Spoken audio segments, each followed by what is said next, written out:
Opportunity to come together in the spirit of collaboration to focus on public education, our young people, and in turn, the future of our community. A warm welcome to Senator Amy Galey, Representatives Rydell and Representatives Ross, to those around the table, including our county commissioners, to those joining us here at CTEC, and to those watching online, and as always, our friends from the media. I will take an opportunity to call to order the Board of Education meeting, and then I'll turn it over to Chairwoman Allen to do the same for her board. Each board will approve the agenda and recognize staff joining us today. Board members, you've had an opportunity to review the agenda. Is there a motion to approve at this time? Motion to approve. Thank you, Mr. Rogers. Second. Thank you, Mr. Engel. All in favor signify by saying aye. Aye. Any opposed? Motion carries unanimously 6-0.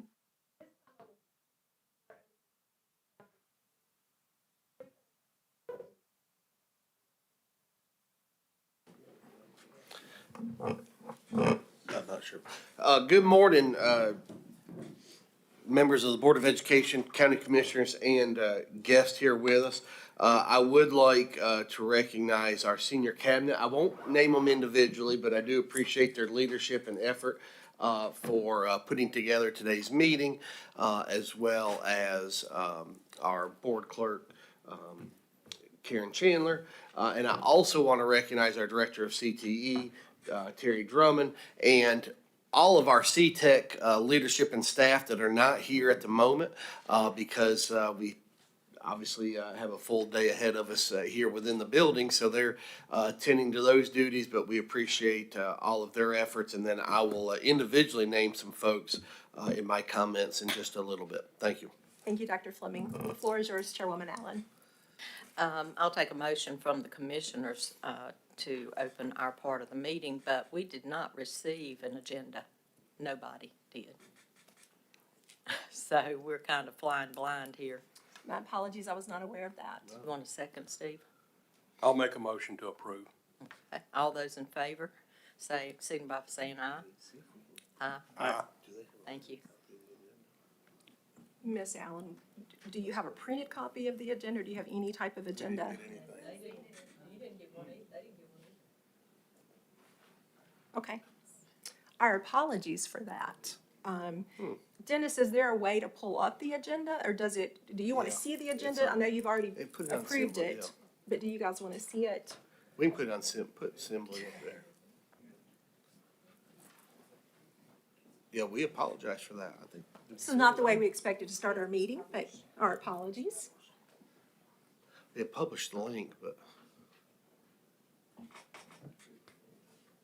Yeah, Are y'all on the email distribution when the meetings are published? Yeah. Ms. Thompson and Mr. Prioli is. Okay.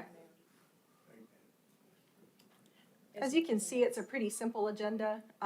We will start with opening remarks, and then we'll turn the floor over to the legislators for their updates.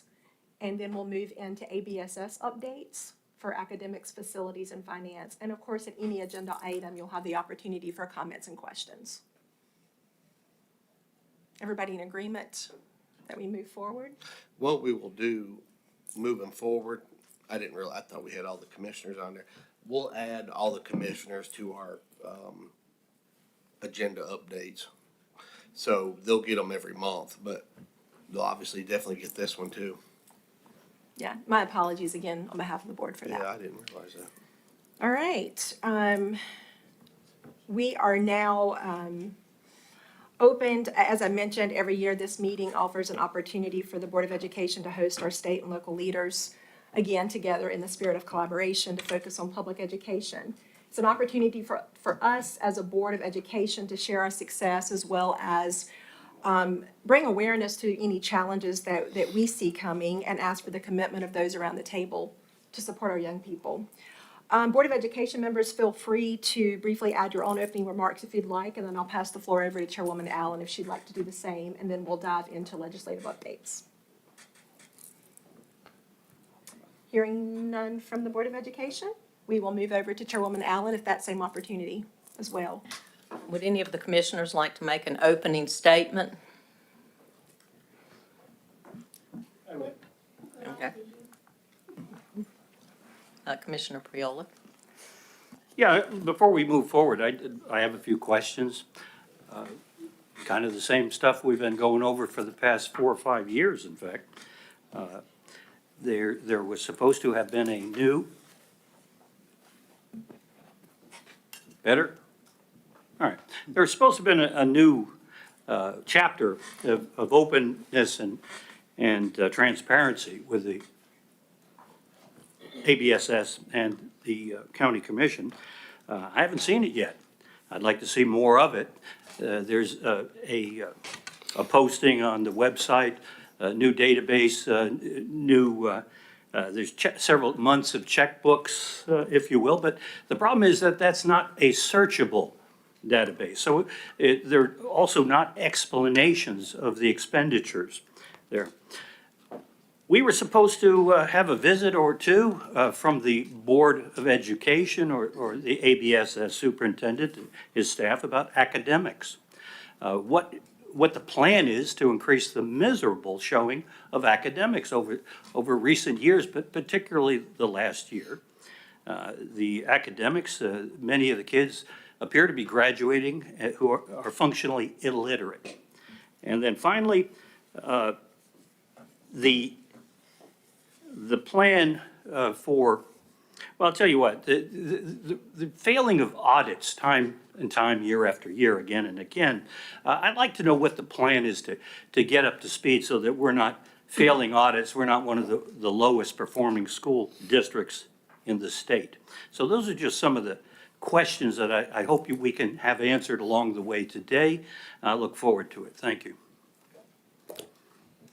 Any of the other commissioners need to make a comment or would like to make a comment? Okay, I'll close the commissioner's comment. Thank you, Ms. Allen, or thank you, Chairwoman Allen. At this time, I want to thank our 3 state legislators for their presence today. We look forward to hearing from each of you, and we will kick off things with Senator Amy Galey, if that's agreeable. Good morning. Thank you so much. First, thank you for having us today. I always look forward to this meeting. I think that it is wonderful to be able to sit down as people who represent different aspects of our community. And I think this shows the real spirit of collaboration and de-siloing that we have in Alamance County, where we can come together and talk about challenges and sometimes difficult issues and work together to try to find resolutions to our issues. So I appreciate being here, and I appreciate the spirit of the meeting. I want to start off by saying thank you to Dr. Fleming for being here. I think that his leadership has really shown ABSS to go in a fresh direction that was desperately needed. And so far, what I've seen from his work has been encouraging and shows a realistic grasp of the challenges of the school system without blaming or finger pointing other people. So I appreciate that, and I think that is a good template for many of us to look to follow. So a legislative update, thinking about from the Senate's perspective, I know that there is one big question out there, which I will save to the end. When we closed out the traditional long session, we had more than 100 Senate bills were sent to the House, and of those, 92 of the 100, so 92% made their way to the governor's desk, either as standalone or as part of the omnibus packages that we worked together to pass. There was a lot of behind-the-scenes collaboration between the House and the Senate. I know, especially as a healthcare chair this session, from the health policy area's perspective, the Senate health chairs have worked very closely with the House health chairs in a great spirit to get some work done. We haven't done everything, but we still have the short session to go. So,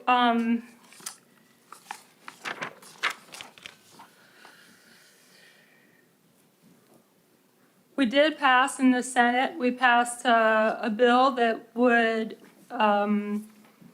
require traditional K-12 public school systems across the state to respect the dignity of others, acknowledge the right of others to express differing opinions, and foster and defend intellectual honesty, freedom of inquiry and instruction, and freedom of speech and association. and requiring public schools to employ teaching methods and procedures to further that intent. That is an intention to rid our public schools of counterproductive diversity, equity, and inclusion initiatives, which I haven't received a lot of feedback from Alamance Burlington school system parents that DEI is particularly entrenched at ABSS, which I'm very glad to be able to say today.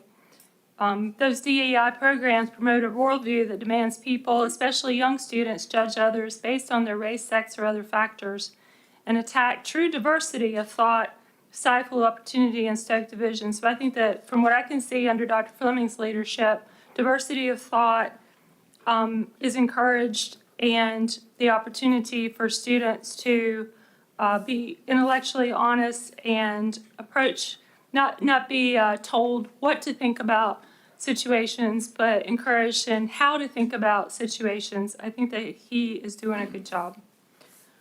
So, but that issue occupied a lot of energy and time at the General Assembly this summer because other school systems could not say the same. And ultimately, the House and the Senate passed that statute, but it was vetoed by the governor. The Senate has overridden that veto and it sits in the House waiting for action.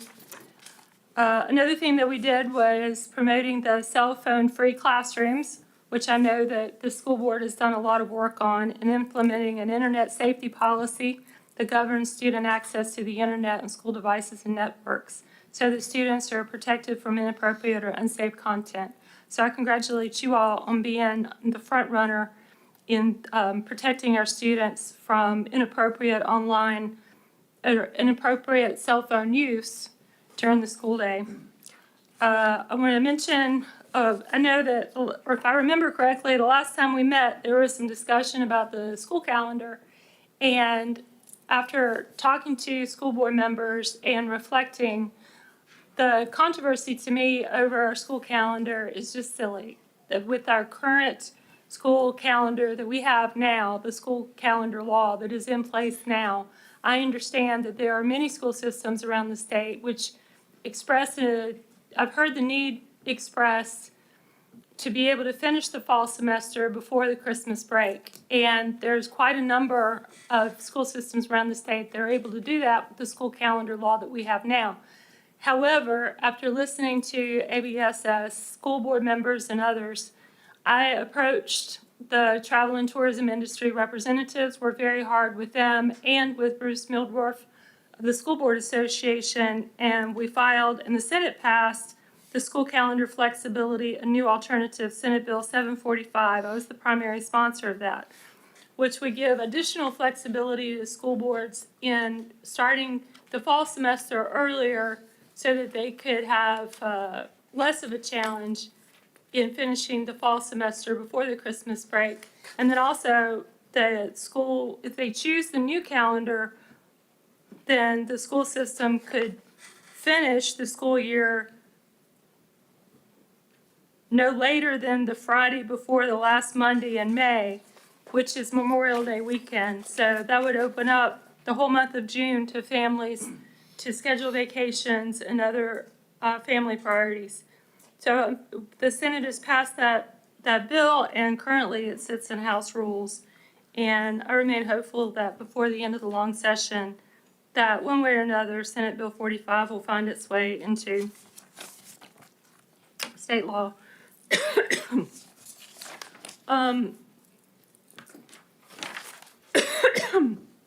The last thing I'll mention is the state budget.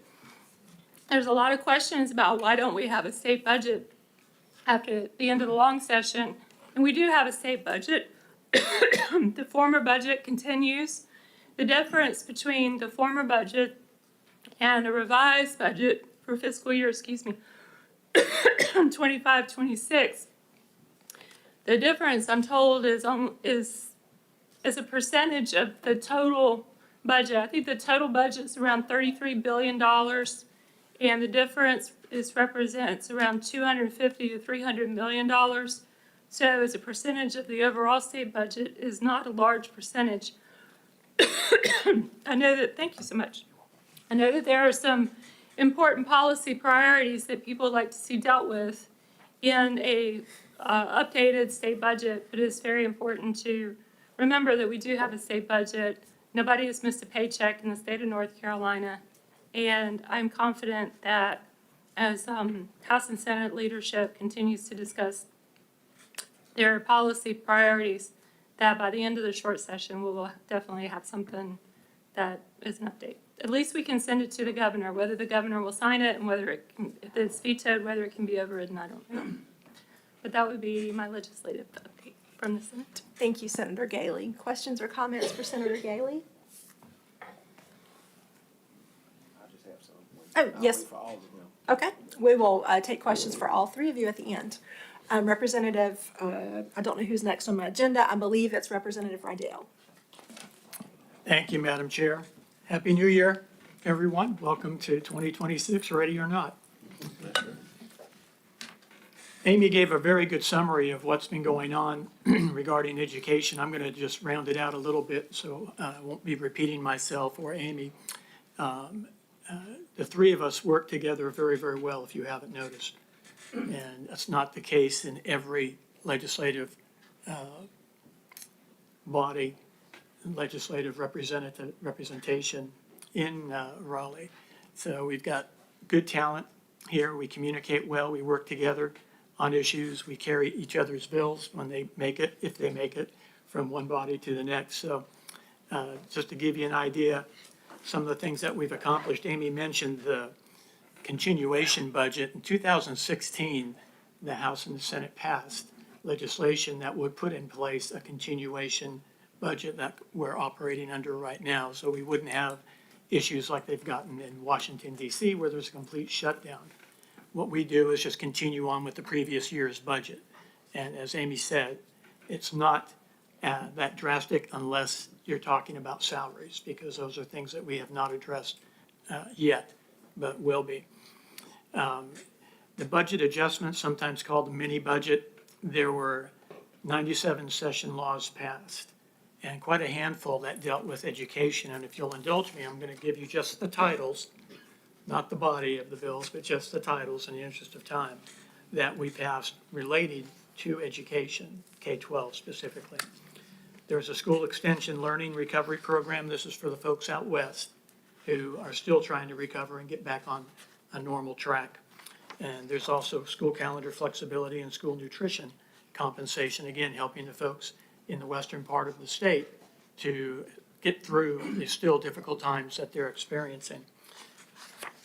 There's internet safety policy that Amy mentioned, the school media and mental health issues, regulation of wireless communication devices, keeping the cell phones off during instructional time. I've heard from a lot of parents that they are very glad that we have done that with your support. And we appreciate that going forward. And we'll continue to do things like that that emphasize the role of education is academic primarily. And make sure that the kids have an attention span that's already probably whittled down from what many of us had just because of the flood of just electronic gadgetry that is within their reach. The residency licenses for certain non-public exceptional children teachers, school contracted health services, technology costs and considerations and reports on the break-fix rate. This is for the replacement of technology. Regulation of driver's education offered by commercial driver training schools. Criminal history checks for drivers providing transportation services to children pursuant to contracts with local boards of education. It's a very important matter of safety for the children when they're put under another individual's authority or supply.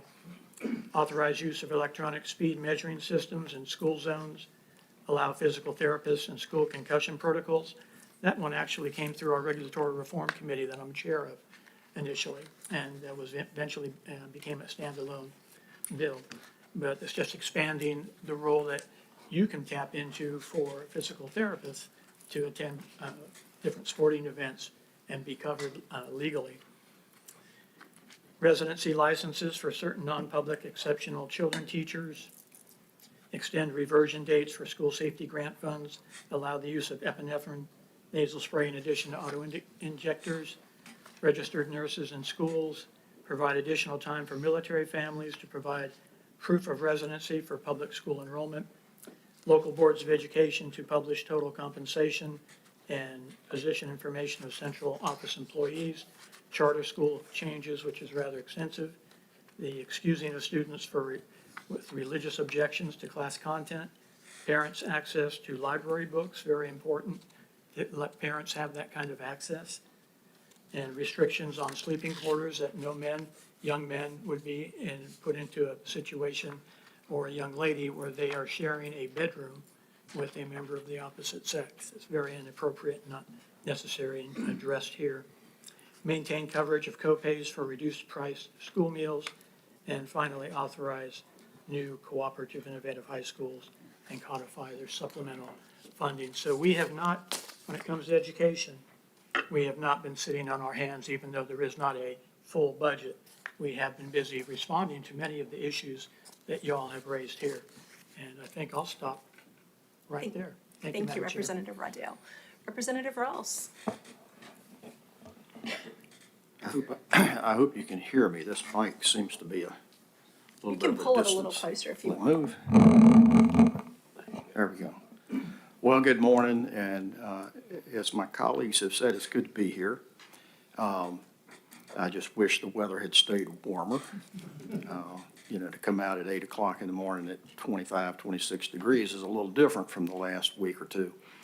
I too want to take a moment and just thank Dr. Fleming for the work that he is doing. I've had the privilege of knowing him for a number of years before he arrived here, and I know his background, and from the very first day, I knew that we were going to be on the right track in the LMS Burlington school system, because he's an upfront guy, and when he told me on day one he was going to be transparent, I knew he meant what he said, and so far I've been pleased with what I've seen. And I think sometimes results are not instant. They take policies that go into place, and as they unfold, they take time, to show results. And I understand that. And so I think sometimes we have to step back and be a little bit patient and not expect overnight results when it does take time to get policy in place and for it to filter through the system. That being said, the tough part about following Senator Galey and Representative Rydell is they pretty much say it all. This happens to me a lot. But a couple of things that I want to mention.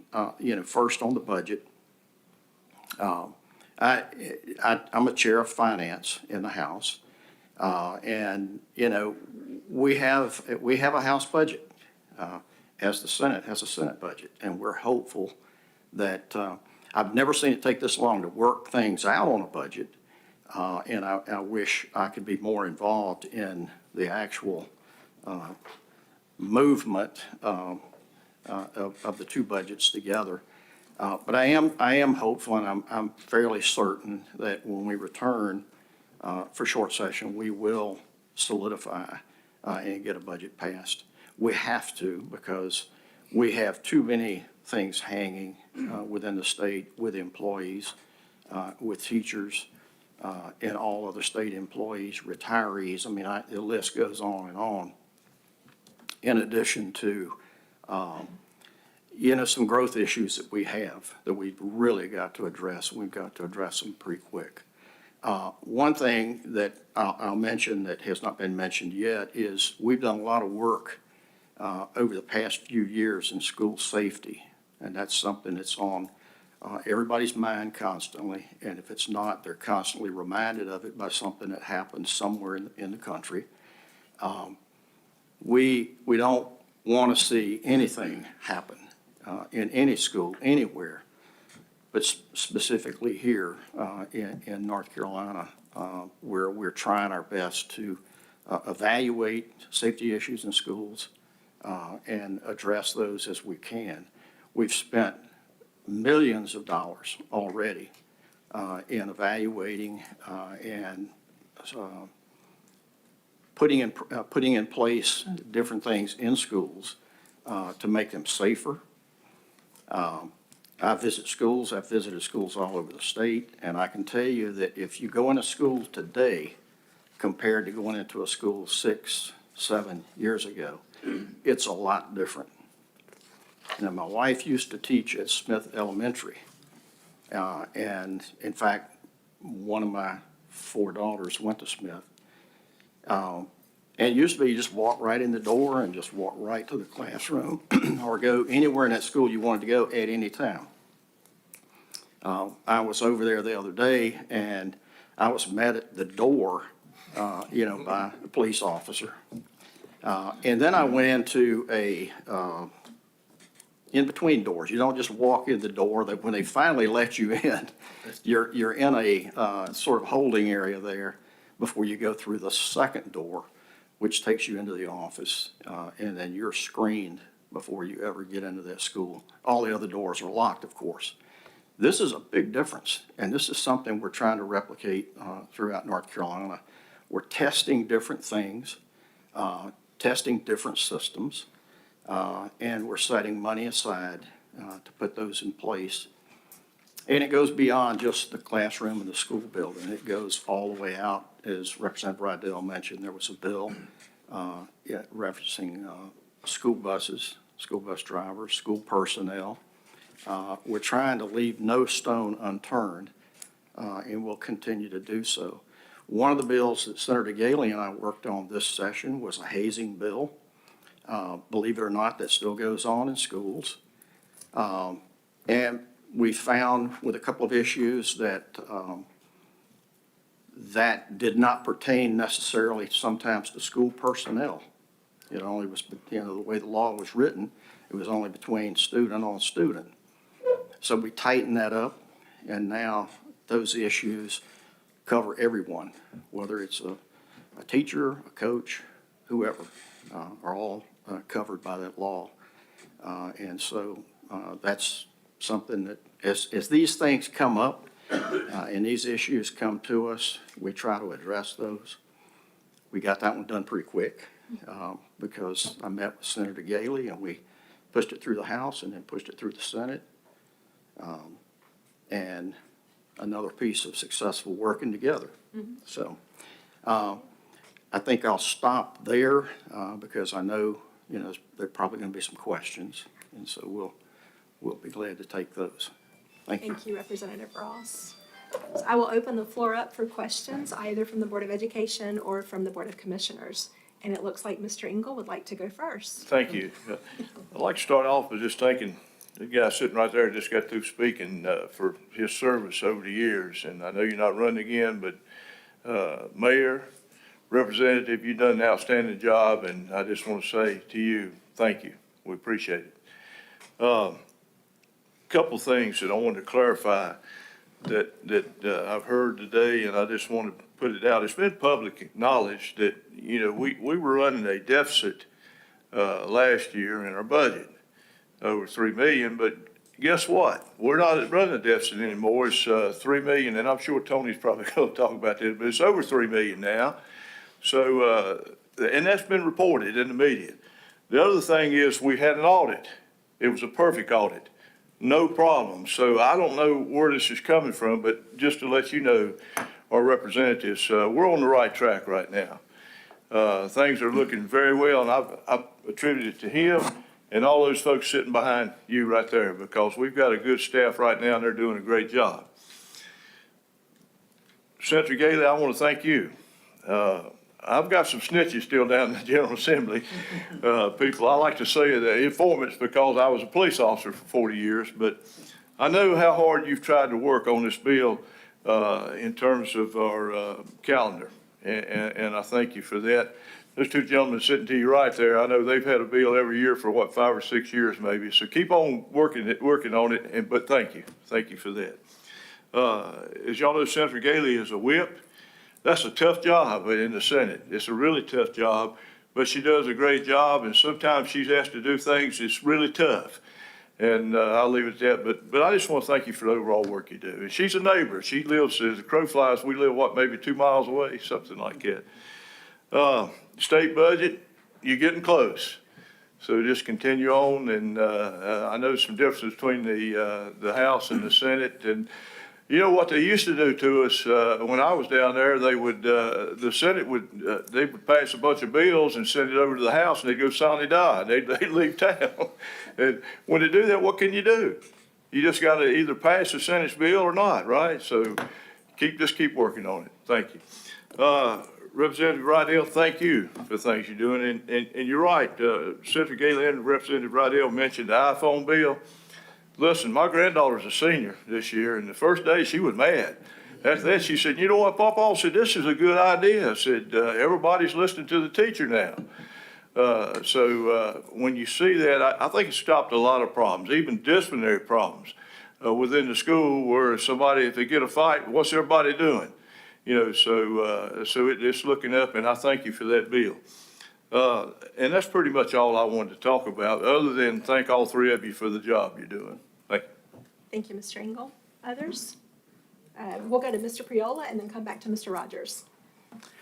Yeah, I'm going to push back on Mr. Engel's claim that things are okay with the budget.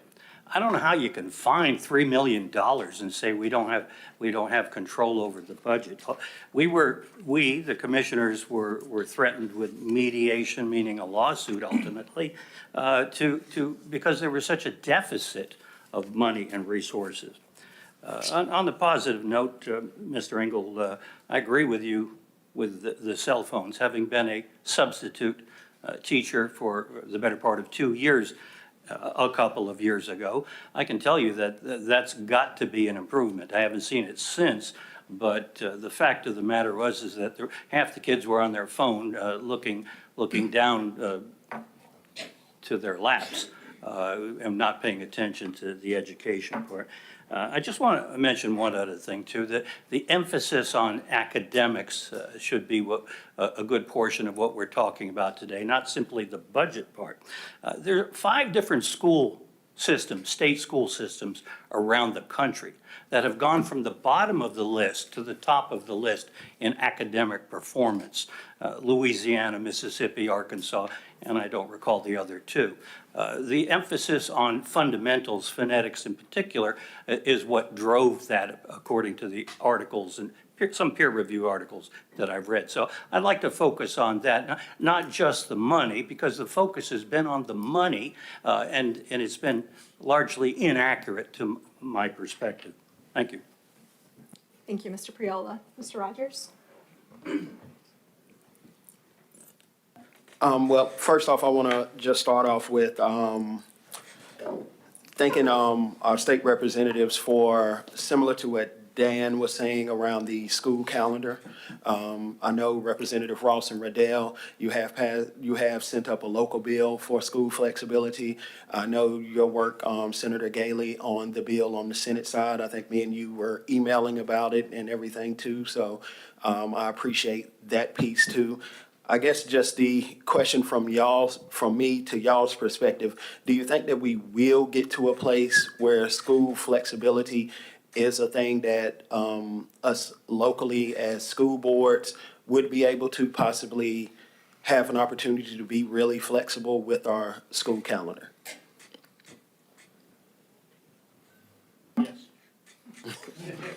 No.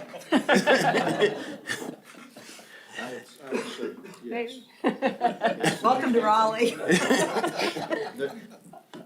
The reason I say that is because every year, as you mentioned, Representative Rydell and myself, I think 6 times now, we've introduced a local bill for school flexibility. And I'm one of those that believes it should be a local decision. However, to me, it's a simple question, but it's not a simple question because there are other factors involved, big factors. But when we filed our bill this year, and maybe even last time, but this year especially, there are 100 counties, we probably had, I don't know, I'd say 2/3 of the House, of the counties represented file the same, copied our bill and filed it. Which tells me that there's a huge movement, or the House supports, the local flexibility. So I think this session, thanks to Senator Galey and some of the others, they started to listen on the other side. And, as you mentioned, they have a proposal. And I do think we're getting closer. I think that was a major breakthrough for the Senate to finally say, okay, let's address this, because this is something that's gone on really for years. So I think we're getting closer, and I hope before I leave, we can get it done. That would be something nice to see. So the reason that I personally don't sign on to total local school board control of the local calendar is, how many school districts do we have in North Carolina? 116 or 115? So then we could have possibly 115 different school calendars across the state. And you have, families are trying to plan vacations, employers are trying to figure out their workforce. And like it or not, I like it, we have teenagers who blow the whistle at the lifeguard stand, at the water park, Emerald Point in Greensboro. We have teenagers who are manning the stations at Carowinds and other amusement facilities, Sweetsy Railroad. And the industry depends to a degree on that labor of the young people. And they need predictability and stability in their workforce. And I think that is a reasonable request and expectation of them. When you think about the public school system is supported by the tax dollars that travel and tourism generates. And our travel and tourism industry has, if I remember right, it's been a few months since I did my research, if I remember right, North Carolina's travel and tourism industry now is in the top 10 states in the United States as far as revenue that is generated by travel and tourism. It is a very important economic partner, and its need to have employees so it can generate the revenue that supports the school system is really a substantial policy interest. On the other hand, when I tell, in discussing the bill, discussing that with school board association representatives, then I turn to travel and tourism and I say, your ability to have employees who can count, who can do math, who can read and implement instructions depends on having a well-educated workforce. And so you can't just say, we only want teenagers who can blow a whistle. You need people who are equipped to go to engineering school, who are equipped to go to get their MBA at Carolina or another university. You need people who can read and write and do high-level critical thinking skills. And so you also need to support the goals of the school system in meeting the needs of their employees. And so that is the approach that I took in talking to both sides of that discussion. But I think it's very, very important to remember that it used to be, there was a day in North Carolina when there was total autonomy for local school districts in setting their own calendar. And local school districts consistently moved it back and back and back, further and further into the summer, to where the parents were unable to schedule their family vacations, and they felt like the creep of the school calendar was cutting into their family time in the summertime. And my understanding is that that genuinely was a parent-driven movement to address the school calendar issues in the state of North Carolina at that time. And that is how we got to be where we are. So we shouldn't overemphasize the footprint of the travel and tourism industry in making these decisions. I think it's very important to also prioritize the needs of families in wanting to have their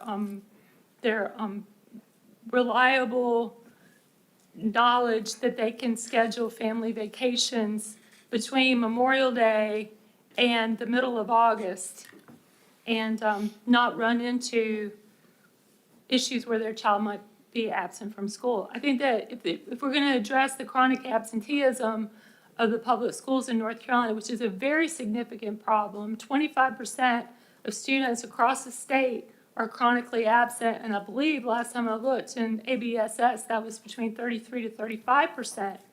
Like 1 in 3 students in ABSS is chronically absent.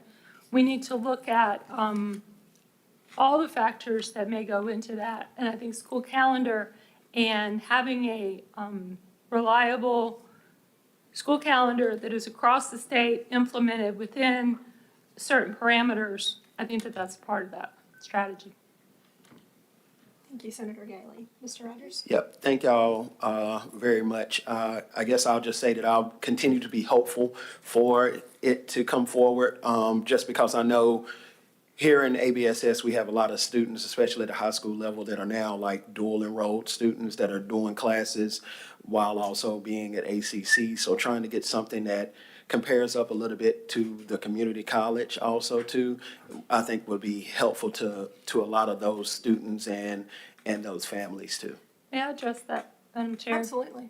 We got 2 Madam Chairs. I'd like to push back on that, Ms. Rogers, if that's okay, because I talked to a lot of folks. The truth is, in Alamance County, with dual enrollment, students are doing that, and it is happening, and it has been happening. I have a son who is 25 years old. It's been 10 years since he was a 15-year-old, fixing to do dual enrollment classes with Alamance Community College, and he did do that, and it was not a problem. Community college calendars also, while traditional public school K-12 does not have as much school calendar flexibility as they would like, community colleges have total calendar flexibility. So community colleges are completely able to adapt to the traditional K-12 calendar.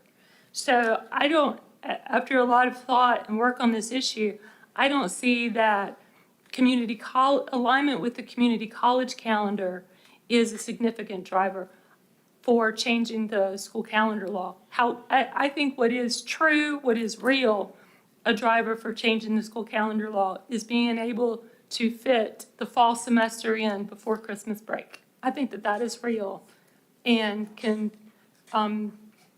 help student achievement in the long run. I don't think that alignment with the community college system falls into that same kind of category.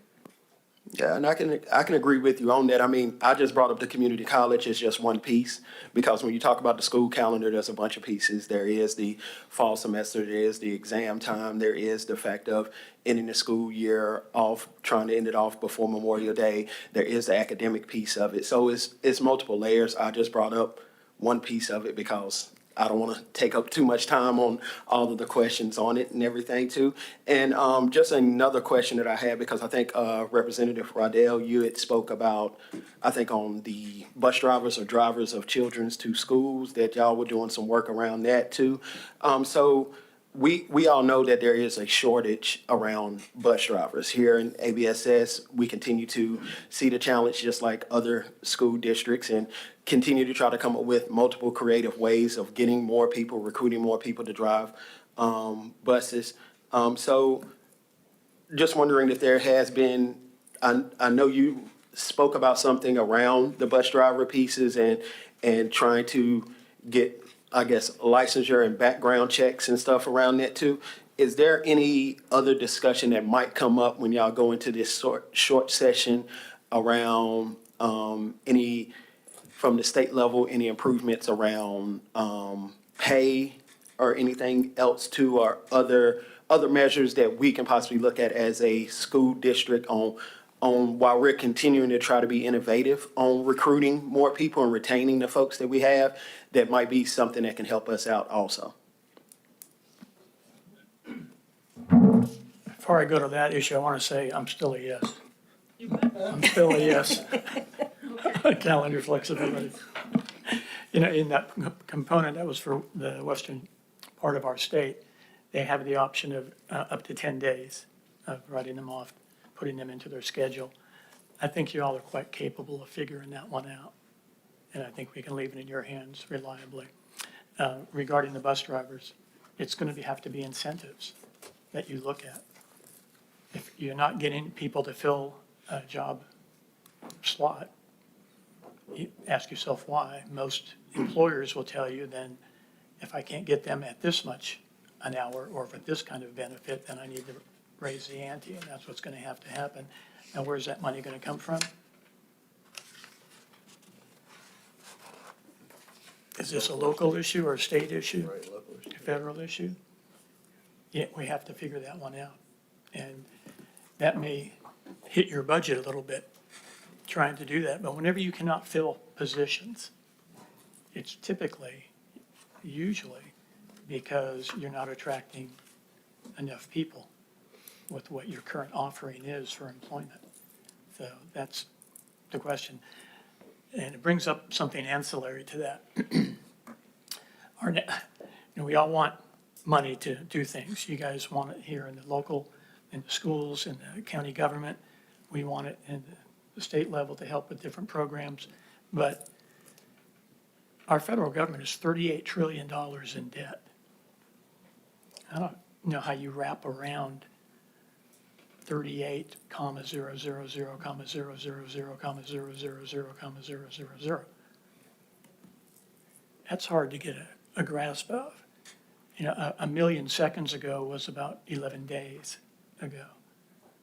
A billion seconds ago was 32 years ago.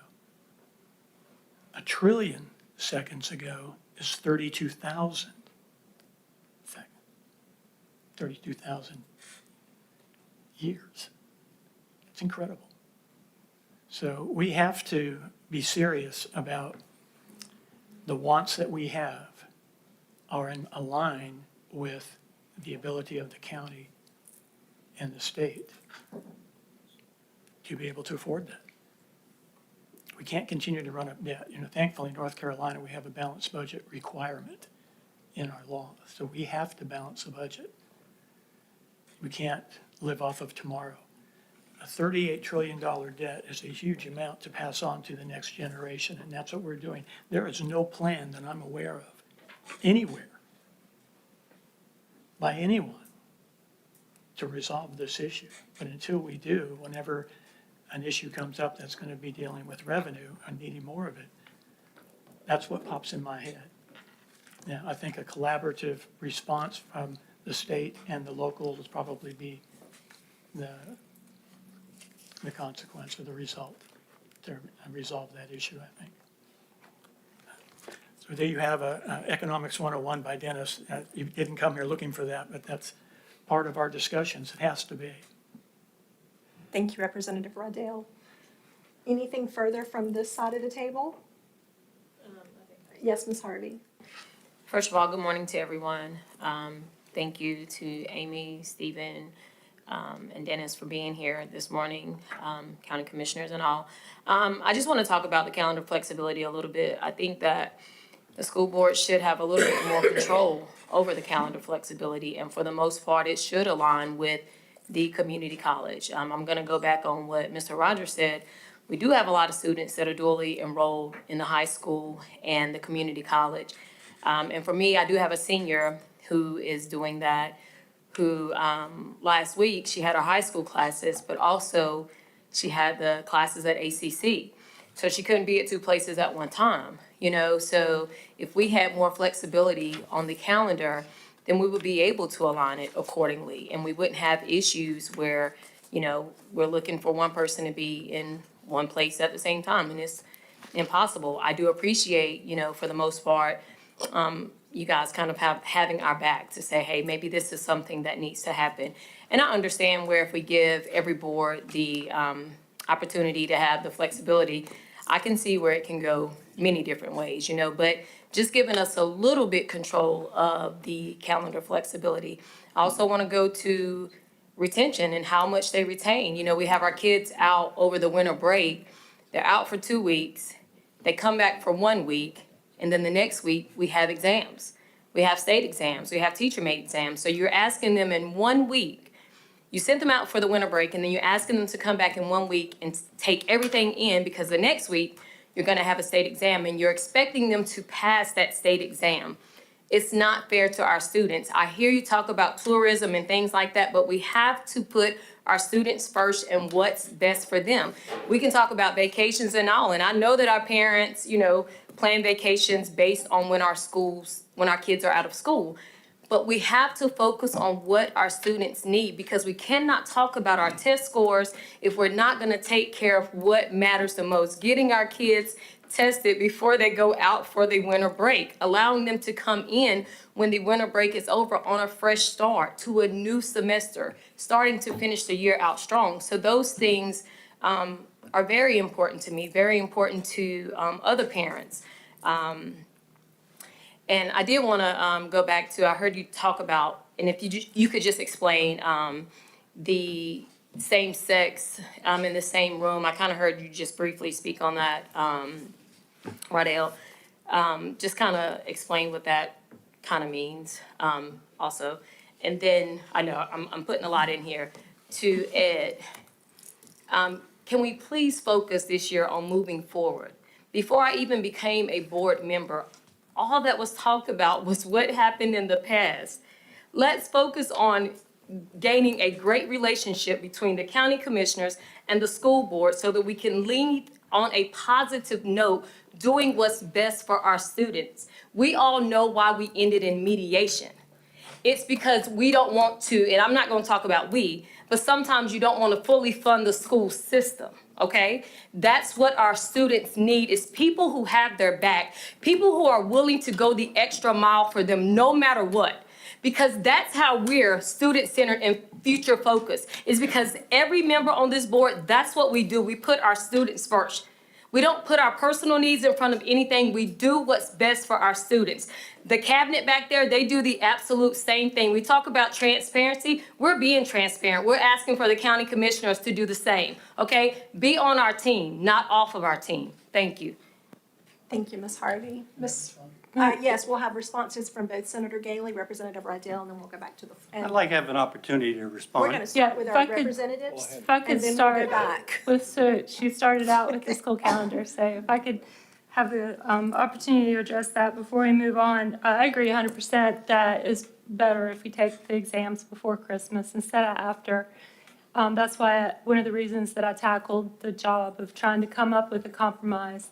And that's what the new calendar flexibility bill, that's the intention of it, is to give more flexibility so that school systems can end the fall semester with exams before Christmas. And, but it's really important, I think, for people to remember and know that 30 school districts end the fall semester before Christmas with the current calendar law that we have right now. And I've heard school boards say, oh, it's too hard under the current calendar law to be able to do that. The very first thing I did before I talked to anybody about the school calendar and whether or not we could come up with a new alternative was I just went on ChatGPT and I said, ChatGPT, under current North Carolina law, give me a school calendar that ends the fall semester before Christmas. And I had one in 10 seconds. So it can be done now. There are trade-offs that need to be made that the other, however many, 70, 80 school districts, other than the 30 that are doing it, aren't willing to accept those trade-offs, and many of them have forayed into illegal territory, which I have an opinion about. But I'll stop there. I want to affirm what you're saying about the importance of ending the semester before Christmas so that they can take those exams. I think you are right about that, and that is the intention of the new law. But I think it's important to acknowledge that it can be done under the law that we have now. Thank you, Senator Gailey. Representative Rydell, we'll go to Mr. Priola, and then back over to Mr. Carter. Okay, thank you. I'm going to respond to the question about sleeping quarters, and this is coming right out of the summary of the bill.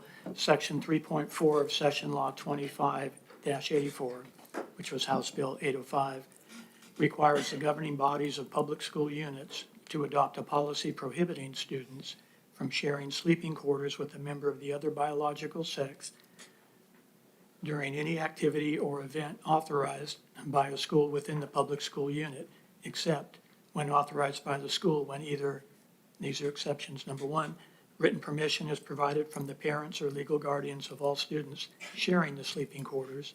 Two, the member of the other biological sex is the student's immediate family member, which includes parent, brother, sister, or grandparent, including step and half relationships.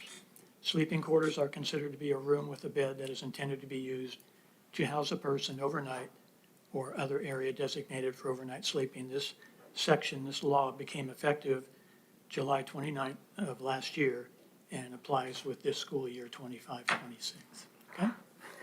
You're welcome. Thank you, Representative Rydell. Mr. Priola? The first thing we started talking about, Tamika, since we're on a first name basis, is not looking back. And the first thing you started doing is arguing about what happened in the past, just now. I think there's a lot to be talked about what happened in the past because it projects the future. For at least 5 years now or more, we've had a dark box for the school budget, what's happened to the school budget. We didn't know what's going on, and time after time, you have failed the audits. There's money that's found, and this is not the first time $3 million or millions of dollars have been found. This is not the transparency that was promised. Promises, promises, promises. We were told that we'd have an understanding of what is going in the future in a new chapter. It didn't happen. Instead of coming to visit us as planned, as the invitations gave out, we gave out, then Chairman Paisley to the superintendent, we didn't have that transparency conveyed to us. You didn't come visit us and tell us what your academic plans are going to be. We'll see you in January. This is 5-6 months ago now. I lost track. The fact of the matter is, schools are doing better in at least 5 other states who have less money per pupil than we do have here in Alamance County. Instead, what we get our news reports, maybe I'm wrong, but help enlighten me, you're going to spend $278,000, $250,000, on figuring out if kids like to use new laptops from Apple or not. Now, the worldwide percentage, the market share of Apple computers is 10 to 15%. Yeah, so why are we taking, when we have thousands of dollars, tens of thousands of dollars invested in Chromebooks, are we going to investigate Apple computers, whether they work well for kids or not? Instead of focusing on what those other school systems did in those other 5 states, focus on phonetics. And at the same time, while we're talking about it, I think that plaque of equity is still on the back wall of the school system, the amphitheater where y'all have your meetings. Equity, DEI. I'd like to know if that's part of the policy that's adjusting the focus of the students from academics to whether or not they're oppressed or not. So those are the things that I'd like to focus on. The money is very important. Pay is important. I'm not arguing with that. We ought to pay teachers what they need, and we ought to get rid of some of the bloated staff in the administration. That's not the past. That's the current time and the future. Thanks. Thank you, Mr. Priola. Mr. Carter? Well, I was reminded of a meeting this last week in which the U.S. debt clock was brought to my attention, and I've seen it before. I hadn't paid attention to it in a long time. I'm looking at it right now, and according to the U.S. debt clock, by 2030, which is only 4 years off, our national debt will run from 38 trillion to 40, I think it was said 43 trillion. So it's growing, folks, and we can't do that as a state, and we can't do that as a county. So we've got a lot of things we've got to try and do, one of which is manage budgets. And I think we've worked real hard as a county to try and manage a budget fairly. I think we need to get together as a county and as a school board and come together with a fair budget that meets the needs but doesn't overtax our citizens. And I agree too on the issue of phonics. That's a no-brainer. My wife taught 27 years. She was a reading instructor before, when she retired, reading resource. Phonics is pretty doggone basic. How we ever got away from that, I don't know. And Common Core math was bizarre. Teach math. Kids need to know how to count back change without having to look at a chart or have a computer do it for them. It's ridiculous. Thank you. Thank you, Mr. Carter. We'll go to Senator Gailey and then Chairwoman Allen, and then we'll continue to move around the room. Thank you, Madam Chair. We talked about Seneca Rogers' issues, and I wanted to go back to what Commissioner Priola had said in his comments about the states that have done really well in their student achievement. And I wanted to say, yes, that is true, and that is great. Other states have, and we have looked at those states. As a former ed chair, I've been to conferences and learning about what they've been doing in other states. And we have implemented the science of reading in North Carolina. That was an effort that was led by Senator Berger. The successful early literacy initiatives.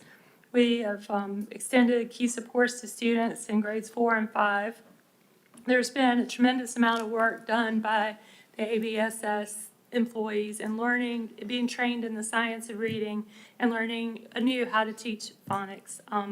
There's been a great deal of discussion about why did the achievement sag and what was the reason behind that. But I am very optimistic about our students' ability to have excellent reading comprehension going forward, since there's been new training and a new emphasis on that.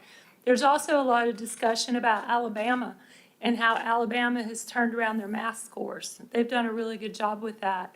And one of the, fun things to learn about, interesting things between different states, is the amount of population between different states can really drive the opportunities that are available to those school systems. And so North Carolina, we are a very populous state. I think we're pushing 11 million people now. Alabama has a much slower population than we do. So it's difficult to directly replicate what they've done with math, which has been implementing, as far as I understand it, implementing coaches in a regional way at a higher, like a DPI kind of level. I don't know what they call their centralized state level superintendent or Department of Instruction, but essentially they would say take DPI and put reading or math coaches around the state to work with districts. Well, we have so many districts and so many students. I'm not sure that that's the best way to address it in North Carolina. But I only raise that as an example of the kind of discussions that are happening at the state level and reaching for innovation and reaching for ways to do better and to encouraging student achievement. And I find it particularly frustrating with the math, because math is not new. Math is older than language. It is a very, very old discipline, and it is a real frustration for me to understand why in 2026 it is so difficult to teach students in the United States how to do math. Because it's not an Alamance County problem. It's not a Piedmont problem or a North Carolina problem. It's not a Southeast problem. It's a United States of America problem. And trying to come to understanding of that is a real challenge. The other thing I want to mention is the advanced teaching roles. That is an area that has been Senate-led. Advanced teaching roles is where it's taken the mentorship program that used to be coach-centered. Like in ABSS, there was a time that there were coaches in the schools the coach was not classroom placed themselves, but they were to serve as a mentor to those teachers who were in the classroom, but they were removed from direct daily contact with the students themselves. The advanced teaching roles turns that model on its head and has the coach, and Dr. Fleming can definitely correct me if I explain this, but the coach instead is a co-teacher.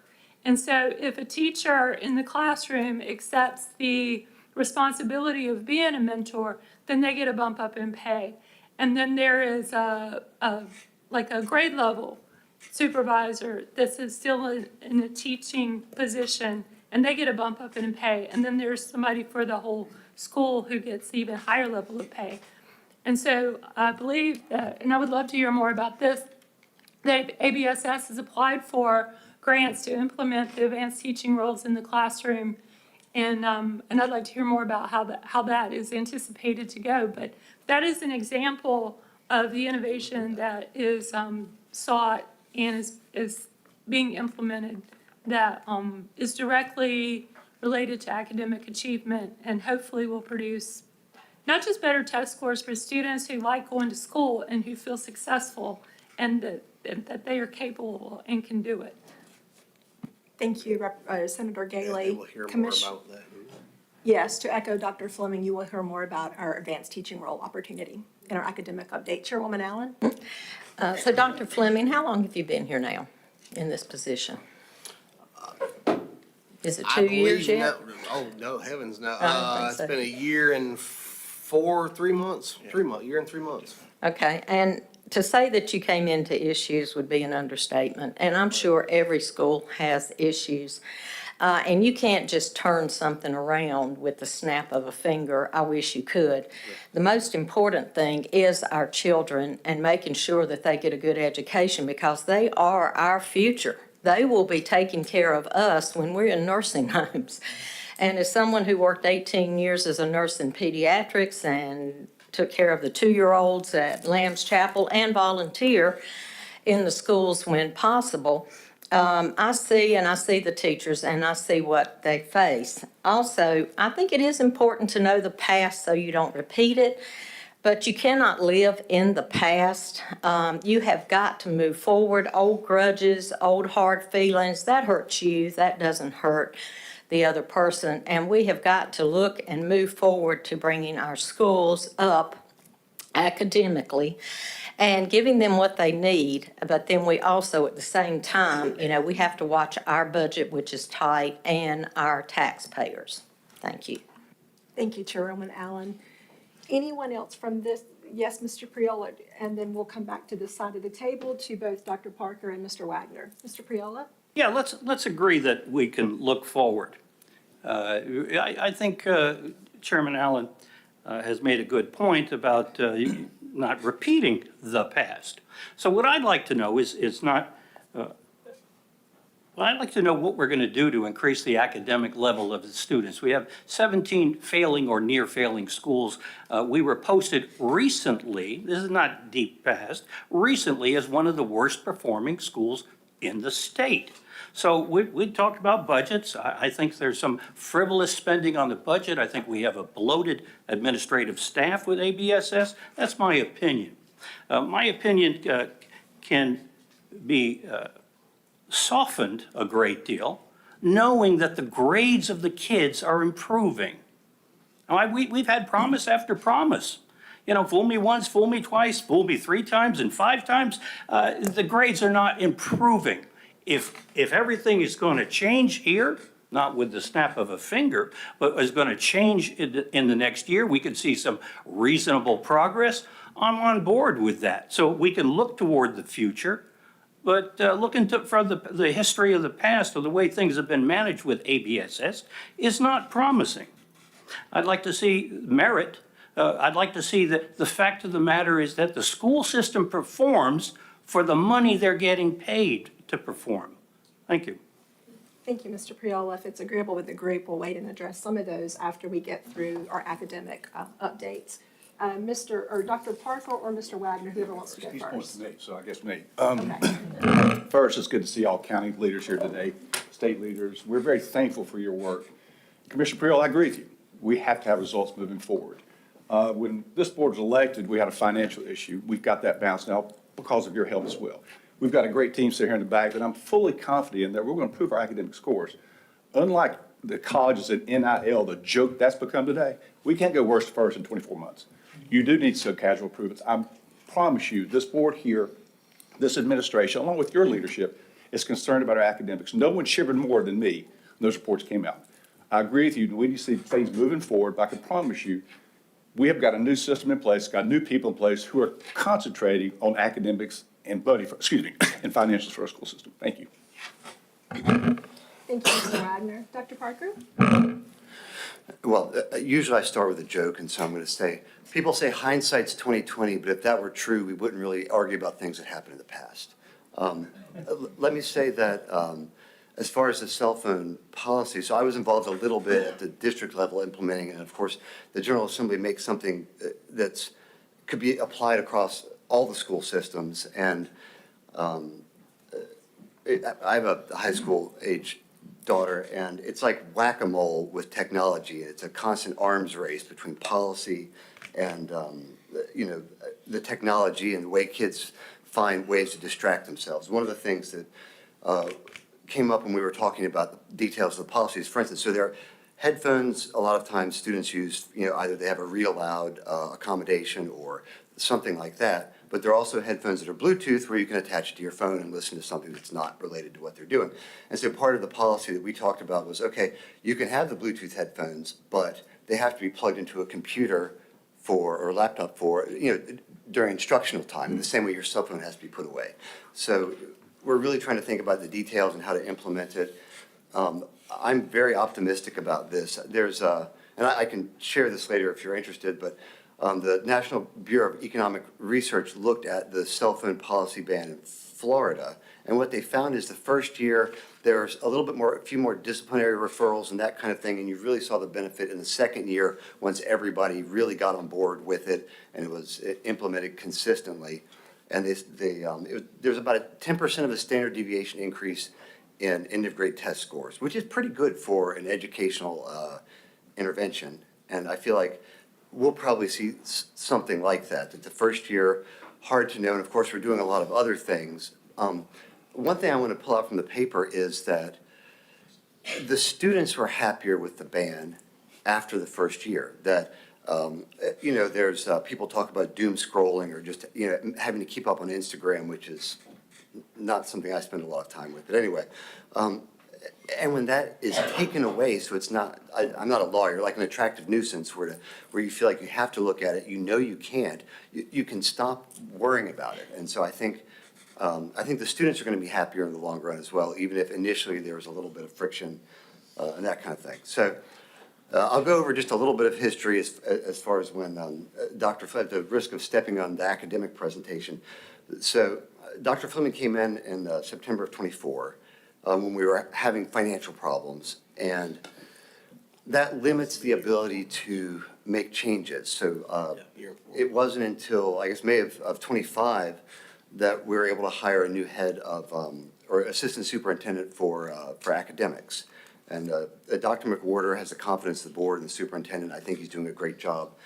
And is doing a lot of the kind of blocking and tackling as far as providing support to the elementary and middle schools for testing. And so if you think, well, kind of the couple-year lag, we, as a district, did Reveal Math, which is it really focused on elementary schools as far as curriculum. And so we should see benefits, again, in the second year. We should see something this year. It should be better this year. The science of reading, I know it was started to be rolled out in '22-23 and was really fully implemented '23-24. So if we shift that by a couple of years, we should see real benefits now that the teachers have been trained in the methods and it's really being consistently implemented. So, we think about academics all the time. So it's, you think policy, organizational structure, the support systems like the curriculum, but then also people. And we talk about people a great deal, of course, it's in closed session, but we think about it a lot. Who would be the best principal for this school? Or, this middle school is having problems in this area. I'm going to provide additional support in this way. So, again, it's front of mind for everybody, especially since we put out the big dumpster fire of the finances and can now really focus on academics. So I think, next year at this time, we'll be having a different conversation as far as number of failing schools and so forth. And that's really all I have to say. Thank you, Dr. Parker. Anyone else on this side of the room? Anyone else on that side of the room? Yes, Mr. Hall. So one thing that keeps on coming to mind is, I know that was the last week, the governor talked about workforce development being, we were North Carolina is one of the top in the state.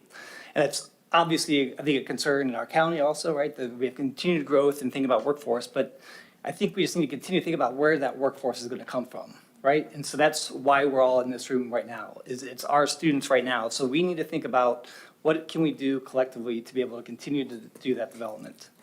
So with that, and sort of thinking about the future, trying to get away from the past, just curious, so that we can be thinking about what are some of the things that you all are thinking about as far as future potential reforms around education that we should be aware about? Well, I love it that you brought up workforce development. That is something that I hear across disciplines discussed front and center every day in Raleigh and around the state, especially as a health chair, but also generally the health professions, healthcare professions, the CNA through surgeon. Where are these professionals going to come from in the next 3 to 5 years to 20 years? Who's going to be filling those jobs? And so there's been a huge amount of investment in nursing programs with the community college system, the dual enrollment programs,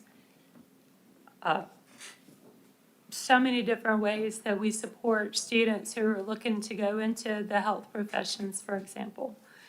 There's been energy and work in the carpentry classes and in providing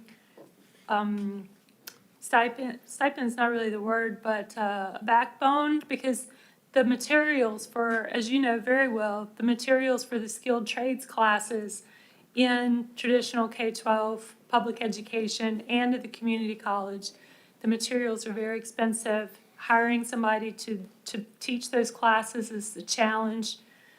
So there's a lot of discussion about that. Wanting to have students to have a credential to carry out into the workforce is really important. So there is a tremendous amount of energy and discussion with the umbrella of workforce development. And as a Alamance County native, North Carolina native, it is very important to me. Really, if I had to say my top 5 priorities, this is one of them. Very important to me that our natives of North Carolina are equipped and able to take their place in the workforce as a producing member of society so that we don't import workers.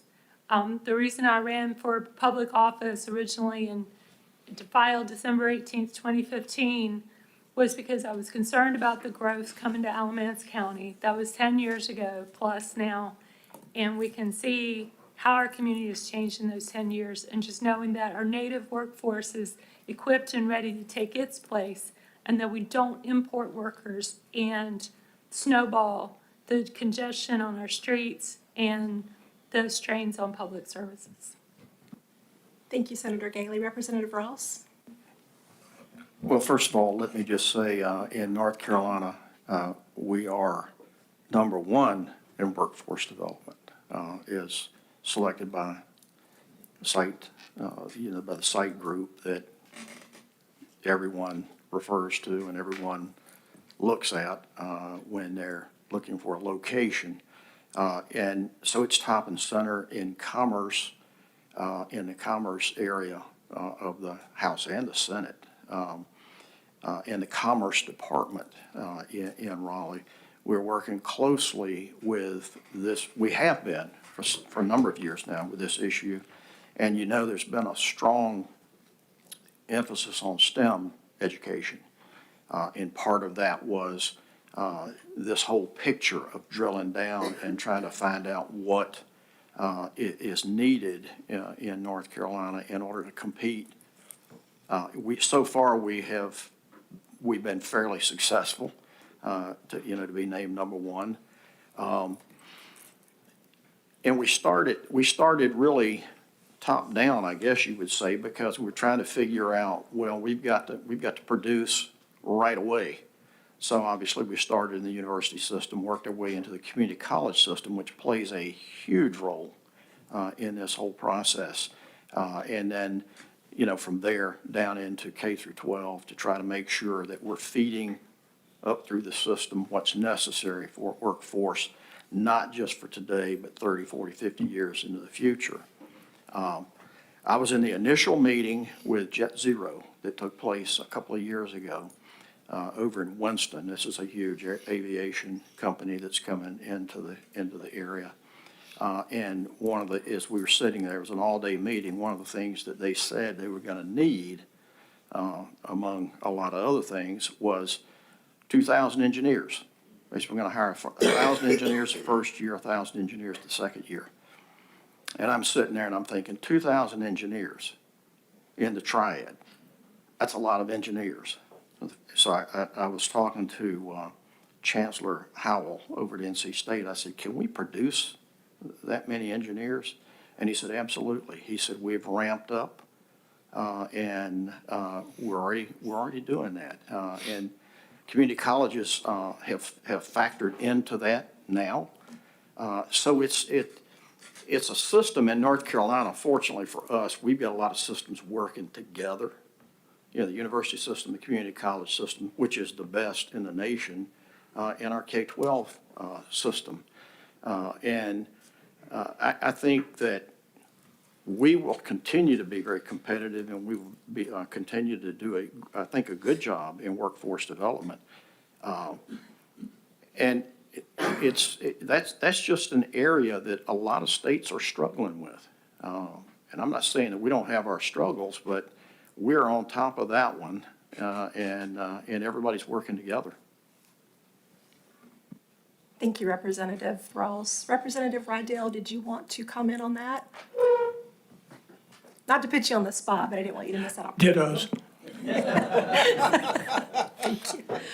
Anyone else for our legislators? Has everyone had an opportunity to share? Yes, Mr. Rogers.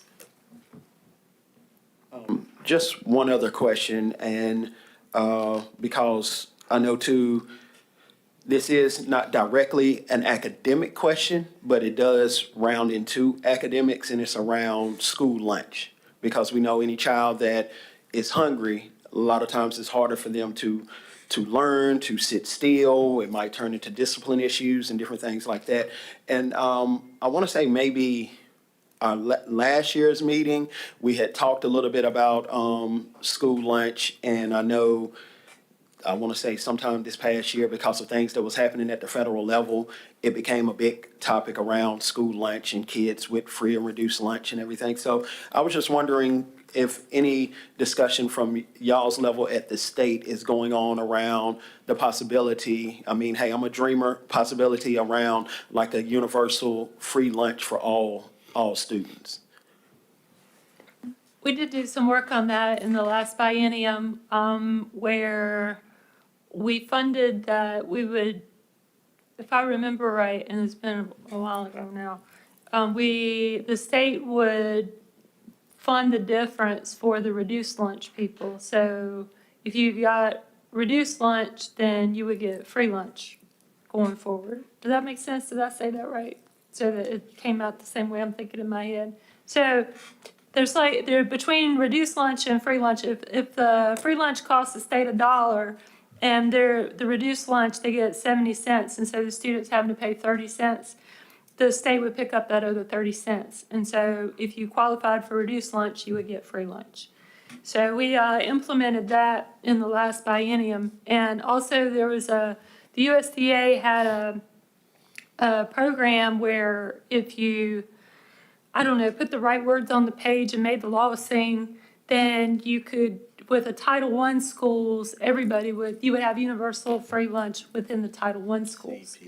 And so we addressed that at the state level, so that should be implemented now. As far as carrying it forward, so you have truly universal lunch for all students across the board, I think that there are other funding priorities than paying for lunch for people who can afford to feed their children. There are a lot of other funding priorities. That would be something that would be nice. I think that if you look at, we have the gaps, the children at the end of the school year who are running a deficit at the lunch counter, right? And sometimes you have private people who come in and pay that. I'm told that a lot of those children, the parents can actually afford to pay for the children's lunch. They just don't do it. And so the child is getting the peanut butter sandwich or the bologna sandwich and then being told at the end of the year, okay, here's the bill for all those peanut butter and bologna sandwiches. It's not the parents couldn't afford to pay, they just didn't do it. And so I have questions as a taxpayer about that. Why is my tax money going to pay for lunches for children? I understand that the child is the one who is hungry, and you don't want the child at the end of the day to be the one who is, not able to learn because the parents don't give them the lunch that they need. So I support the child getting the lunch, and I don't think the child's record should be held up, or they shouldn't have be singled out before for the end of the year consequences. But at the same time, I don't think that the taxpayer should come in and fill in that gap for people who are able to pay that bill themselves. Thank you, Senator Gailey. Commissioner Thompson. Okay. Goodness gracious. I can remember whenever this federal government started with the Doge, all this stuff, and we all found out all kind of the most ridiculous things that the federal government was funding in other countries. And then we see things where other countries, people are the size of a pencil, their kids have got swollen bellies. And we think, oh, that'd never happen here. And then I think about how every time my kids always got ready to take their end of grade tests, that was a big deal because every mom in the class would bring in food and we just laid them up with the breakfast and took care of the teachers too. I thought, well, there's one week a year I know this kid's going to eat breakfast because food and not being hungry was a big part of learning. It never ceases to amaze me what we can find important and not. And everything's important when it comes to children. There's always going to be slack parents. Trust me, what I work with, it just is. And Amy, what you're saying about some people can't afford things and they don't pay them, some can't. We are hearing about different things with different types of schools where it's no limit. When I first come on in 2012 for the school board, I was hearing the same stuff. For 8 years, the same stuff. We're talking about coaches, teachers, coaches. We had that for a while, and then it couldn't be funded, so it went away. And we just have to ask, what is really important to keep it going? Years ago, Governor Cooper was the Attorney General, and he come and spoke at a luncheon of mine when I was with the Service League, and he introduced his internet safety. There's always been pedophiles, always, and they're still around. We just had a major bust. About a month ago, 23 perps got popped. Some of them even had $1 million bond for soliciting children, they thought, online, and many of them's already bonded out. So I hope we all see how everything is connected. And we're number one in workforce. We're number 3, other than Texas and Florida. Everybody wants to move here. And Mr. Carter, this is Steve's thing. We're growing. What are we going to do with all these people? Because all of our services has to grow with them. So if we're so great to want to come work here, we better have so great of people who can work here, because we cannot ship educated people in here to work our workforce. So I just want my schools to be safe. We're working on that, to be educated, and I want our leaders to understand it takes a lot to get that. I'm not talking about money, I'm talking about the home, the family. Whatever walks out of a home walks into a school with the same kind of attitude. So before we start blaming all the kids, let's all of us adults look in the mirror and see what it is that we're teaching our children on how to become, because they don't learn it on their own. They learn on that cell phone, which thank God we're getting restrictions on that. All kind of things. Technology is wonderful, and at the same breath, it's the worst thing that's ever happened, because it opens that young mind up to the worst things possible, and they can become a terrible victim of something. So, I'm talking about hunger. Here you go. Most important part of the military is the cook. So you have hungry soldiers, you got problems on your hands. So I'm just saying, we got to quit trying to keep score and just really realize there's power in unity, and we've got to work together, because our children are hurting, our children are dying. School shootings, overdoses, suicides, we got big issues, and this table here has got to work together to figure out what is really best for them, because I want them to have opportunities like all of us have had. If we weren't educated, we certainly wouldn't be here. So I'm just glad everybody's here, and I hope we're really listening, not with just our ears, but with our hearts, because I think they deserve 100% commitment from us to do the right thing by them. Thank you, Commissioner Thompson. We'll go to Mr. Priola. If everybody else has had an opportunity to share, I'd like to share some comments, and then we'll wrap up legislative updates. Mr. Priola?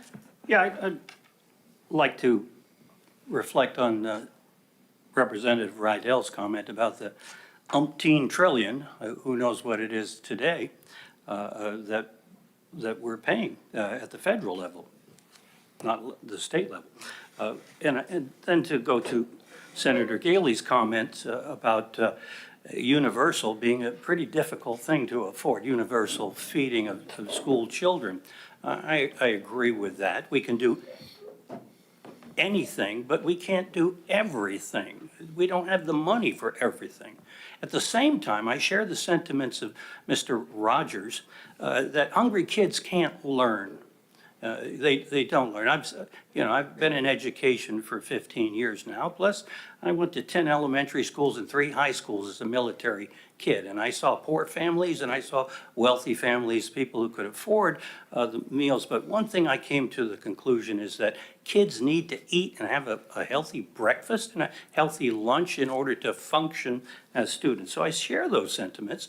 And I'd like to find out more from our legislators, not today, but along the way, about how we can deliver those meals to kids so they don't have the problems of learning. They're not blocked. That's my comments. Thank you, Mr. Priola. Anyone else? Yes, Dr. Parker? So, and Dr. Fleming can correct me if I'm wrong, but my memory of the policy, the way ABSS works is no student is denied lunch. It goes on a student account. And then the district is in some ways responsible. Some of the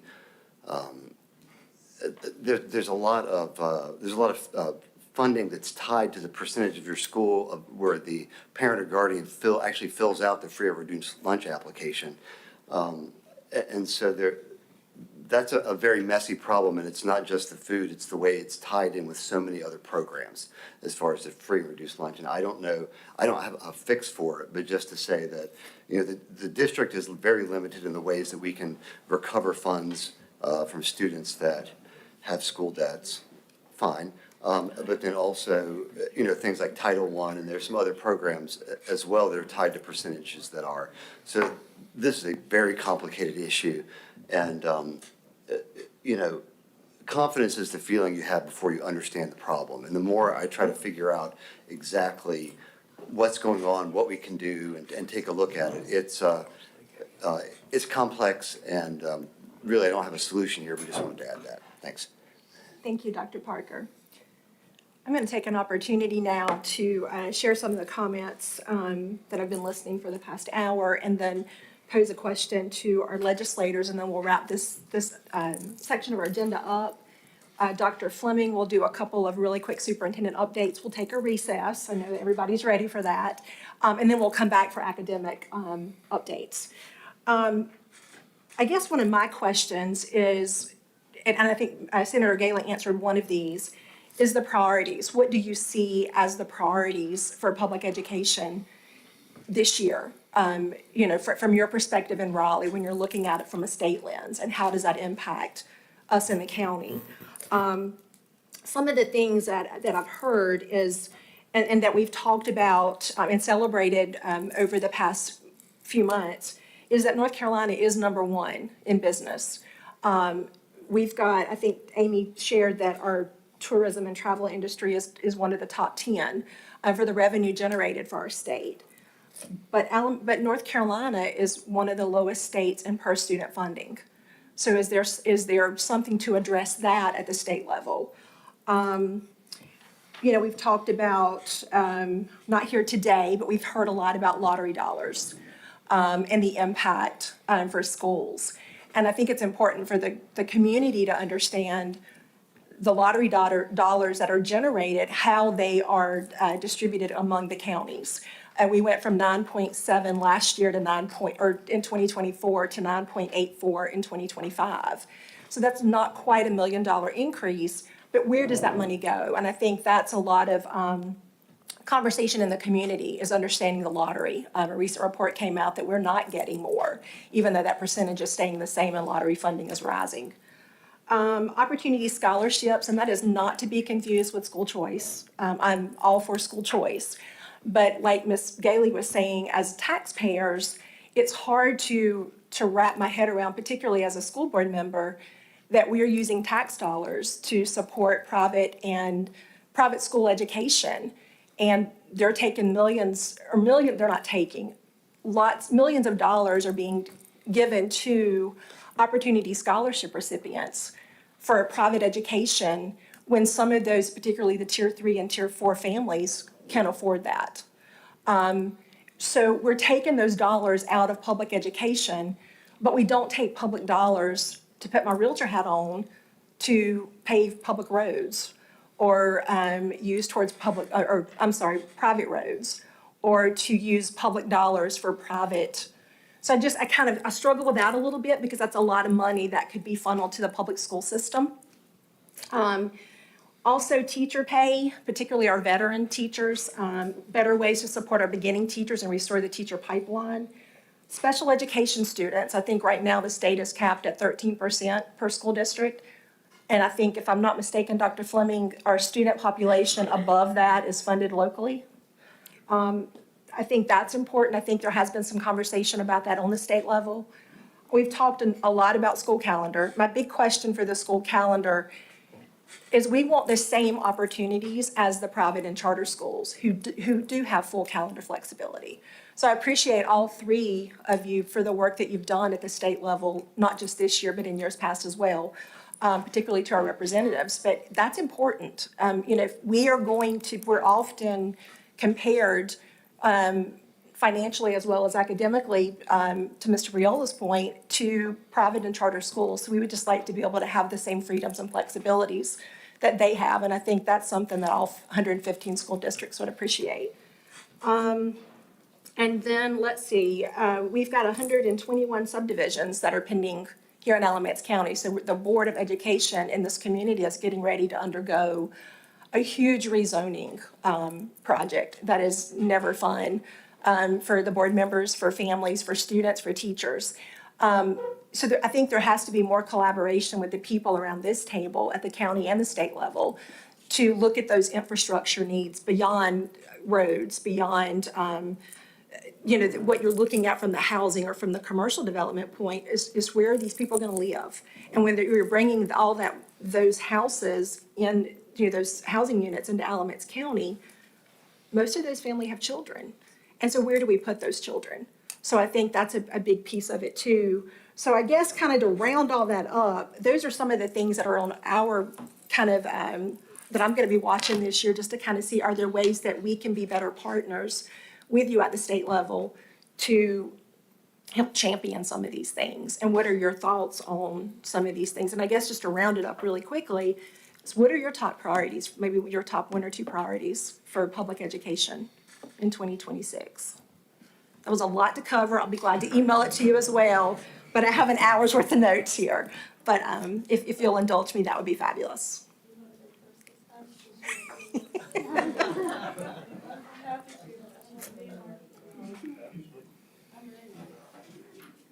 Well, my top priority at this point is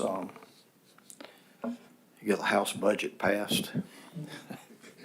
And I think some of those issues that you just mentioned would be covered, in that. So I think once a budget is passed, we'll see some relief there. I want to just mention a concern that I have. Man, this should be a concern to everybody, and that is that we don't know from day to day what's going to be cut from the federal government. And when we talk about cuts, we're talking about massive cuts. And there's a part of me that understands, the debt's out of control and we've got to get all that under control. But sometimes we have cuts that will filter down to the state, which filters down to the local level. And there have been a number that have affected our school systems, our universities. I mean, this is very unpredictable. And so as we go into the rest of this year, and I hope beyond, as a state, we will constantly be trying to reevaluate what has been dumped in our lap so that we're able to try to work to some degree with local school boards, cities, counties, to try to determine what, what impact that's going to have and where can we, help, if it's possible. So, my focus is going to be trying to make sure that we have the money for this growth that we talk about. We're growing so fast that we've always kind of played catch-up. But now we're not just playing catch-up, we're running to try to catch up, whether it's streets, roads, infrastructure of any kind. And cities and counties are doing the same thing. So I think that as we go forward, it's going to be very critical that we have good, solid financial analysis of where things are going to fall. Who's responsible for what? In some cases, we find that there are responsibilities passed on to one governmental unit that maybe is not their responsibility, but they wind up with it in their lap. And I know this is kind of broad, but we got to get a handle on it because I think cuts are going to continue to come down. And I think those cuts are going to filter all the way through. There's a House committee right now studying property tax. Huge issue. Everybody's screaming about property tax, but if you cut property tax out, how are these guys going to fund our county government, which in turn means funding for the school system? So it's a huge issue that's got to be done the right way. So my goal going forward is to make sure that we don't make massive mistakes, that we're able to adapt and move forward, look at where our responsibilities lie, and fund those responsibilities accordingly. Thank you so much for that.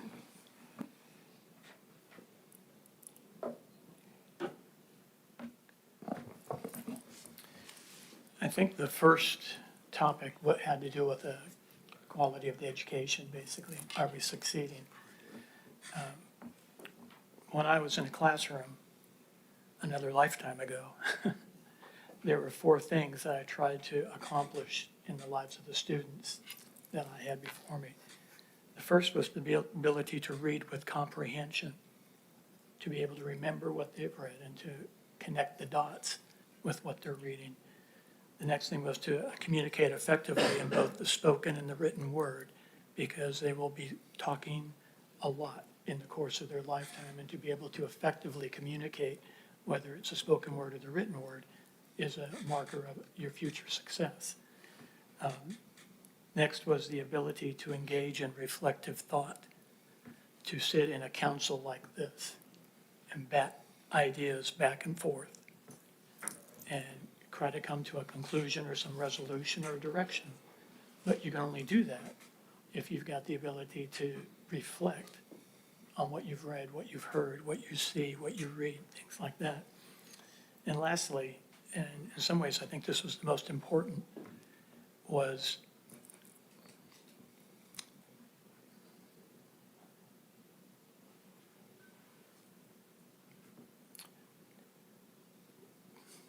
gentle manners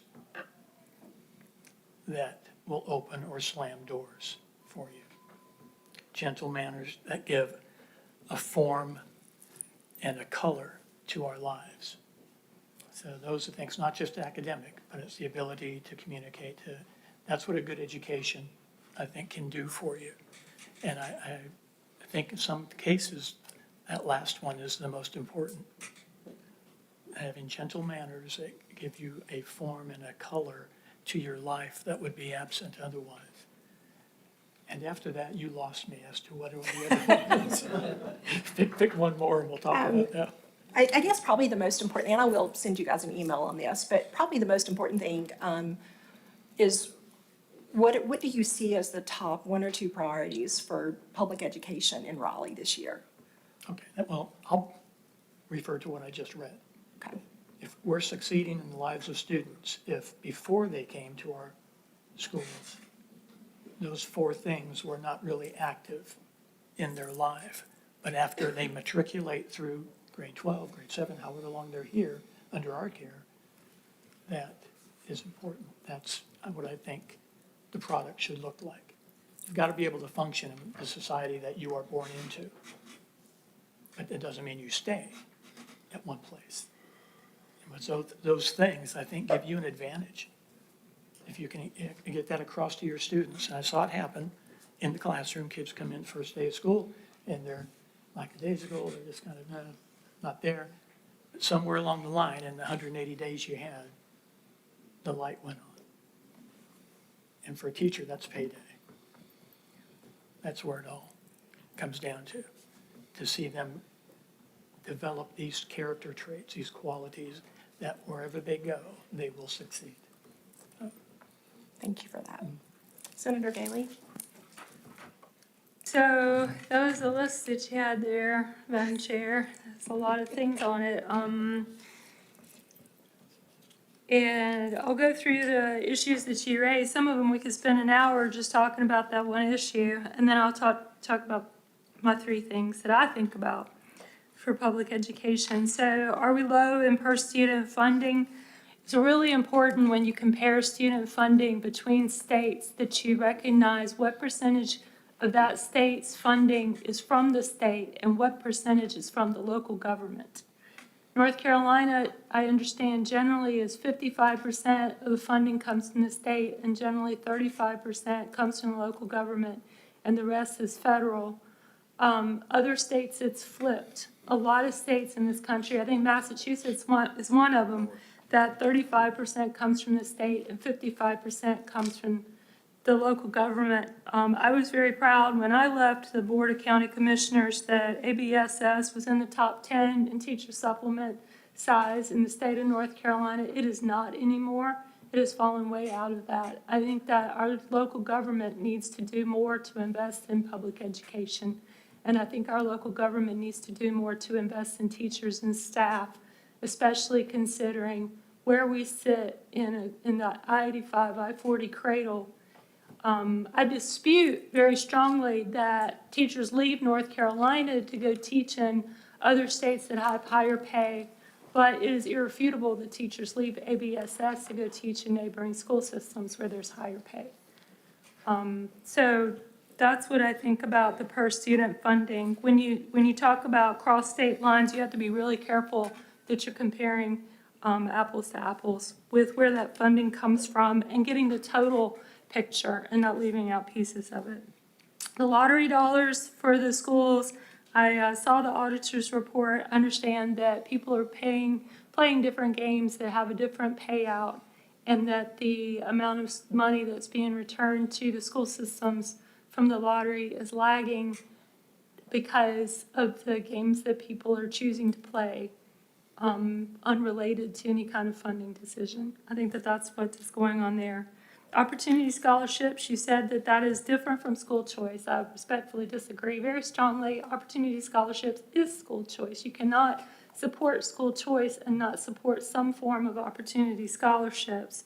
The size of it and the parameters of people the families who are eligible to receive it is a field of weeds that's easy to wade out into. Why should we use tax dollars to support private education? Because we fund children. We don't fund systems. We fund children and their education. We don't fund systems. And the money follows the child. And when the child leaves the traditional K-12 public education, that money should go with the child to support them in the educational avenue that that parent has decided is the best for their child. Because not every school is a perfect fit for every child. And that child's opportunities for the future shouldn't be determined by their street address. It should be determined by the parents and their ability to choose the right fit for that child. Teacher pay will be addressed. I agree with what my colleague said with the budget. Special ed students, you hit on a nuance there that is very important, and there's been a discussion in Raleigh about how to address that disparity with special education, because we know that if a child needs 24/7 nursing support while they're, or I guess it wouldn't be 24/7, but full-time at-school nursing support so that they can attend school, they receive the same amount of funding as a student who needs more time on their tests. And that's not fair to the school systems who are trying to meet those needs. So definitely there needs to be an a reckoning with the special education allotment.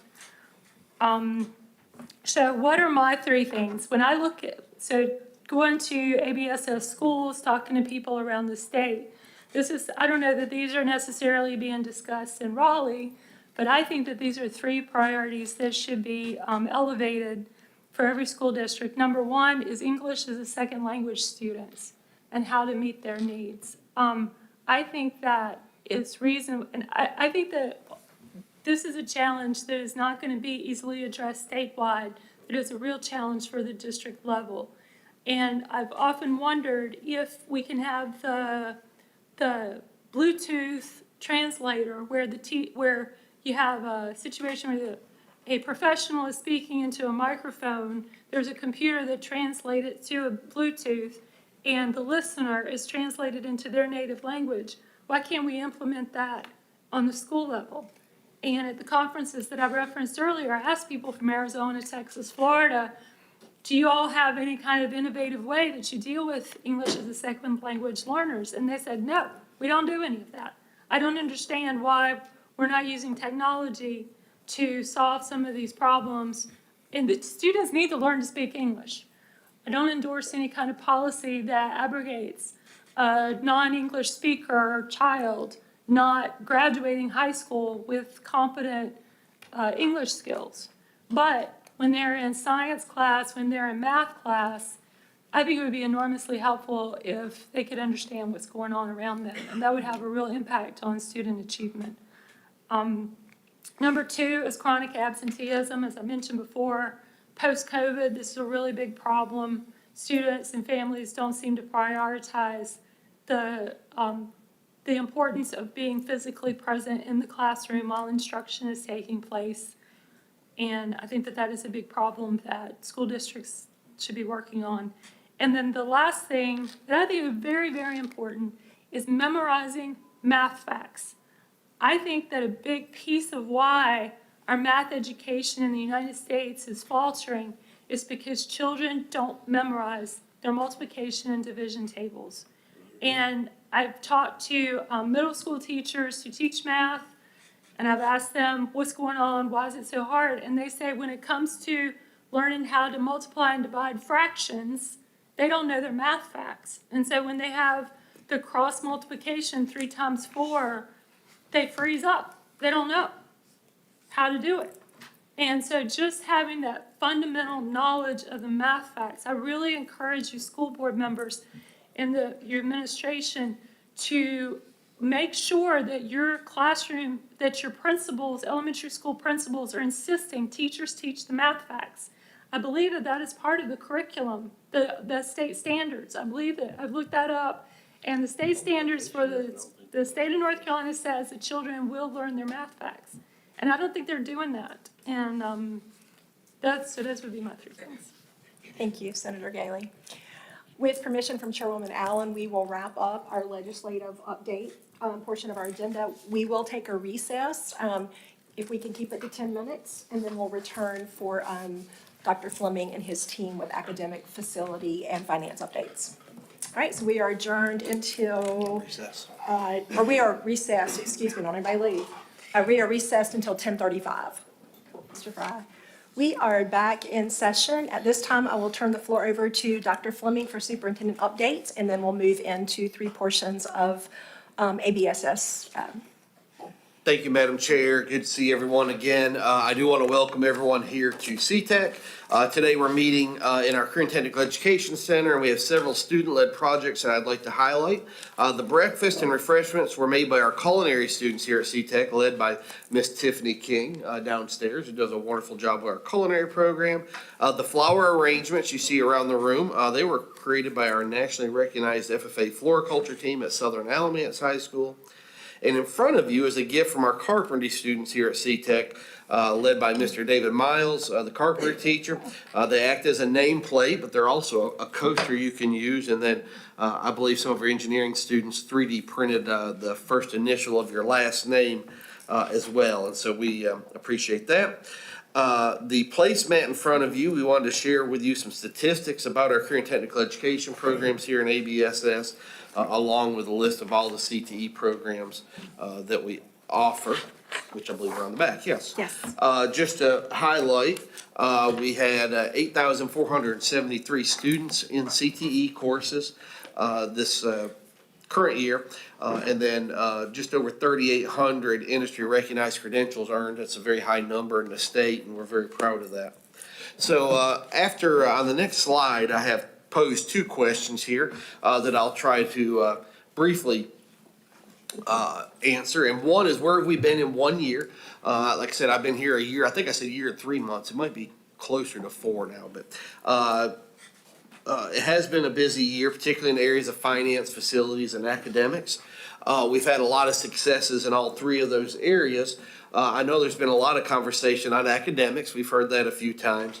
And I will tell you, looking back in the past year, we were so focused on getting our finances in a place where we needed to be and getting our facilities in a place that we needed to be. The academics probably was the third priority. Quite frankly, looking back, we knew we would not end the year in a strong standing when it came to academics. We had a lot of turnover in our academic program, and we had a lot of hiring to do.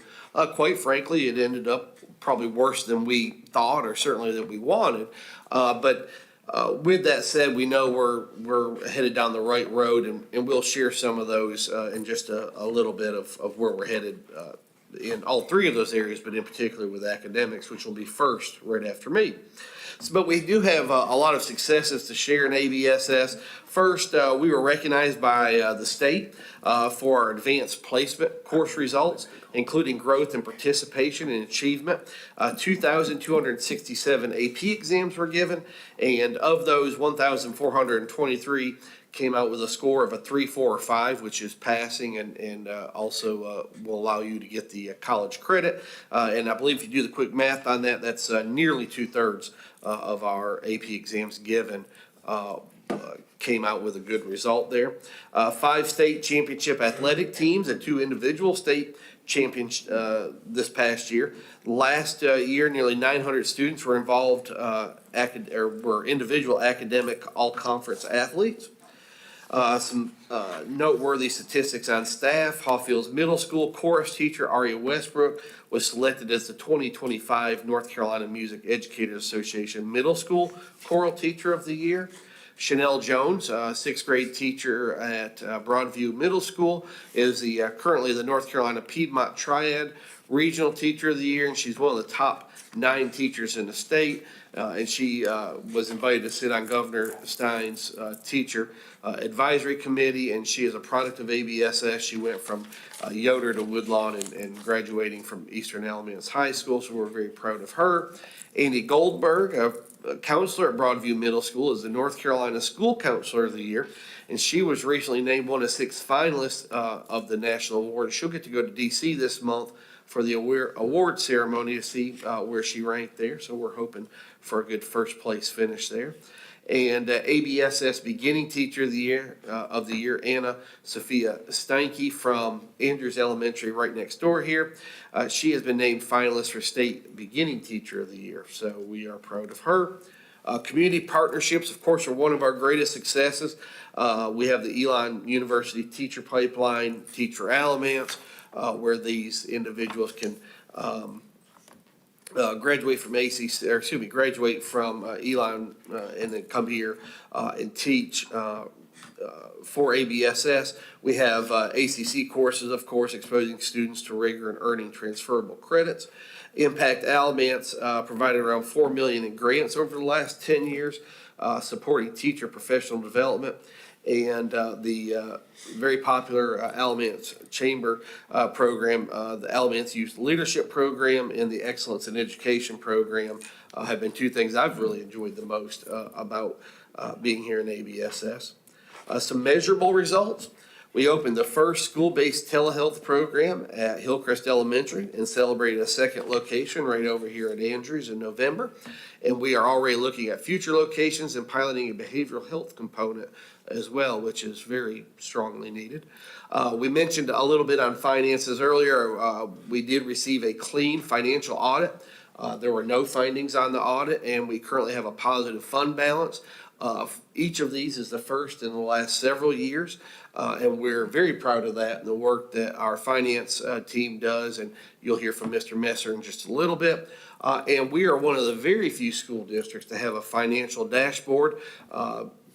Yes, it definitely can be improved, but I would challenge anyone to go out there and find any more than 2 or 3 school districts with any form of finance dashboard that opens all the way up to the checkbook of the school district. And so, I think that was a bold step for our school board and for our finance staff, and appreciate their efforts in that. Multiple roof and HVAC projects have been completed in 24-25. We got a strong plan for our buildings, capital improvement plan, to communicate this plan to our community. We know there's additional, in order to communicate this plan to the community, we know there's some additional items we need to add moving forward, and we will do that.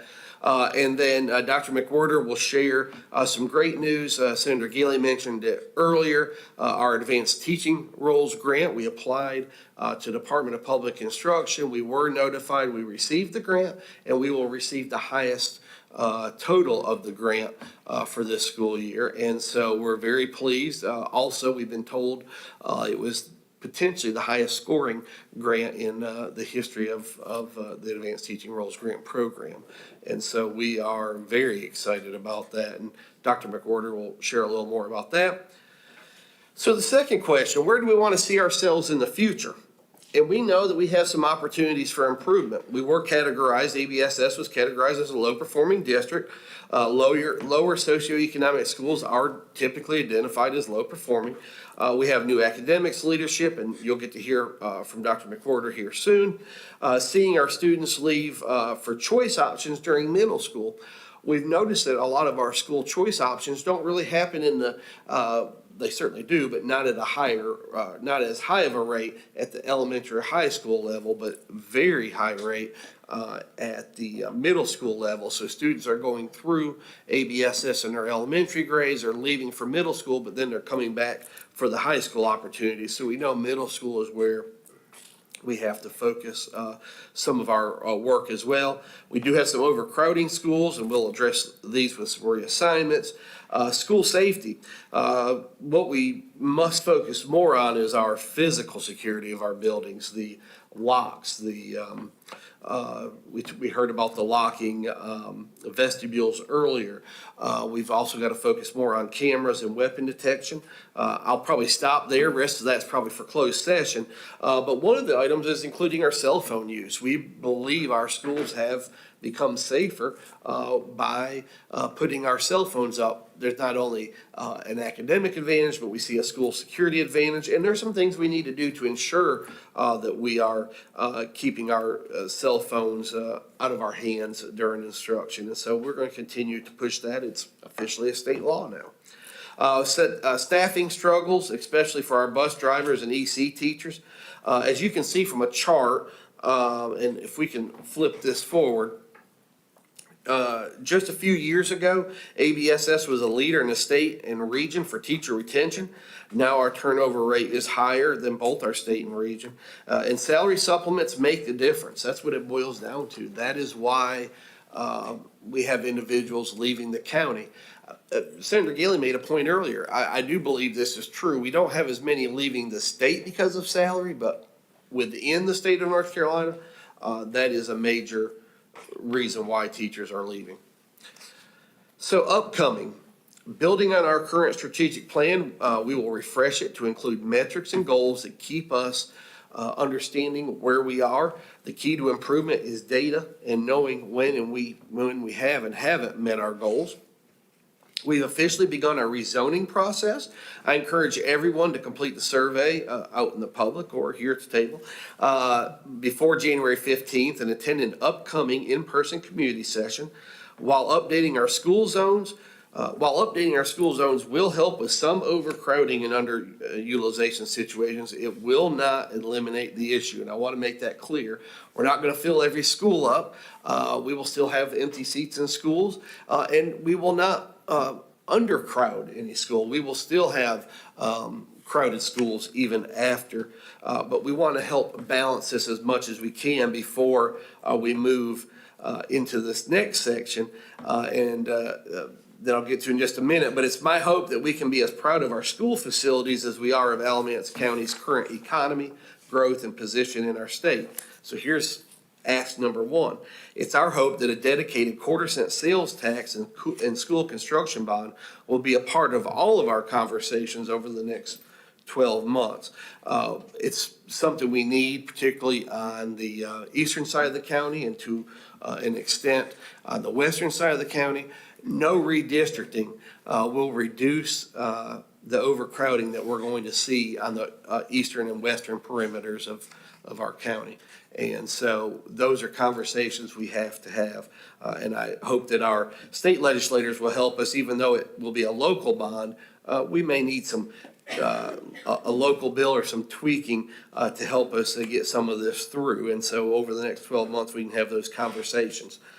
Happy to answer any questions at this time. Dr. McWhorter will be up next, but Madam Chairwoman, happy to answer any questions that may be out there. Any questions from the floor? Mr. Priola. Last year, I looked at the DPI's exit surveys for Alamance County teachers. It was between, I don't recall the numbers precisely at the moment. I'll be happy to look at those again. But of the 200 to 300 teachers that left employment with ABSS, only 50 or 60, my recollection, is because of low pay, relative to pay. That doesn't sound like there's a massive exodus because of pay. A lot of the teachers in their comments, my recollection, is that they like working here and they didn't want to commute to some of the bigger municipalities in the area. Yeah, can you comment on that?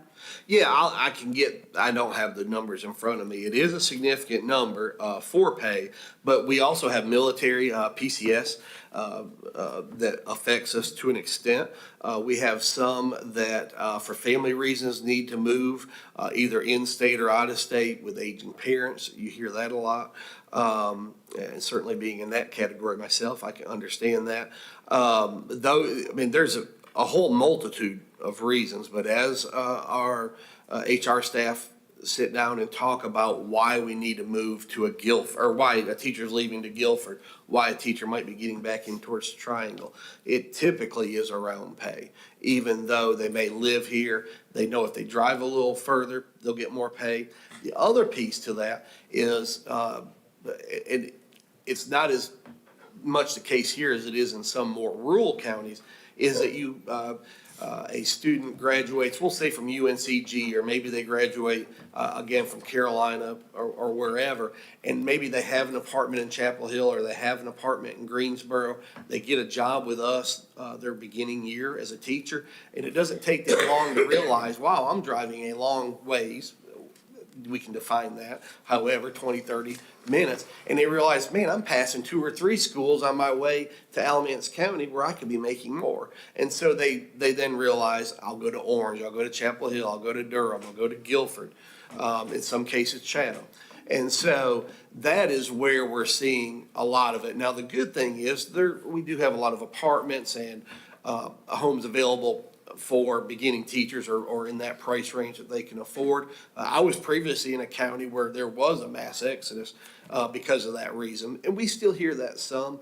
And it makes sense, right? I could get 5 to 10% more supplement by cutting my commute in half, plus the gas money saved. So it's a real thing. But for the record, we're talking about a rather minimal amount of teachers who, in their exit survey, or exit interviews with DPI, indicated that they're leaving for better pay. Maybe you don't have the numbers now, so I don't want Yeah, to I don't, press we it. can But look how that up. about getting back to us on that? We can do that. I appreciate that. Our HR folks, take a look, yep. Thank you, Mr. Priola. It's the pleasure of the group. We will invite Dr. McWhorter to the podium for academic update.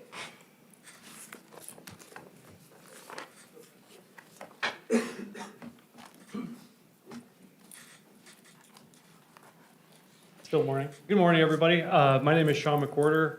For those of you I have not yet had the pleasure of meeting, I am the Assistant Superintendent of Academics here in Alamance, Burlington, and is fortunate enough to join Dr. Fleming's team back at the beginning of July.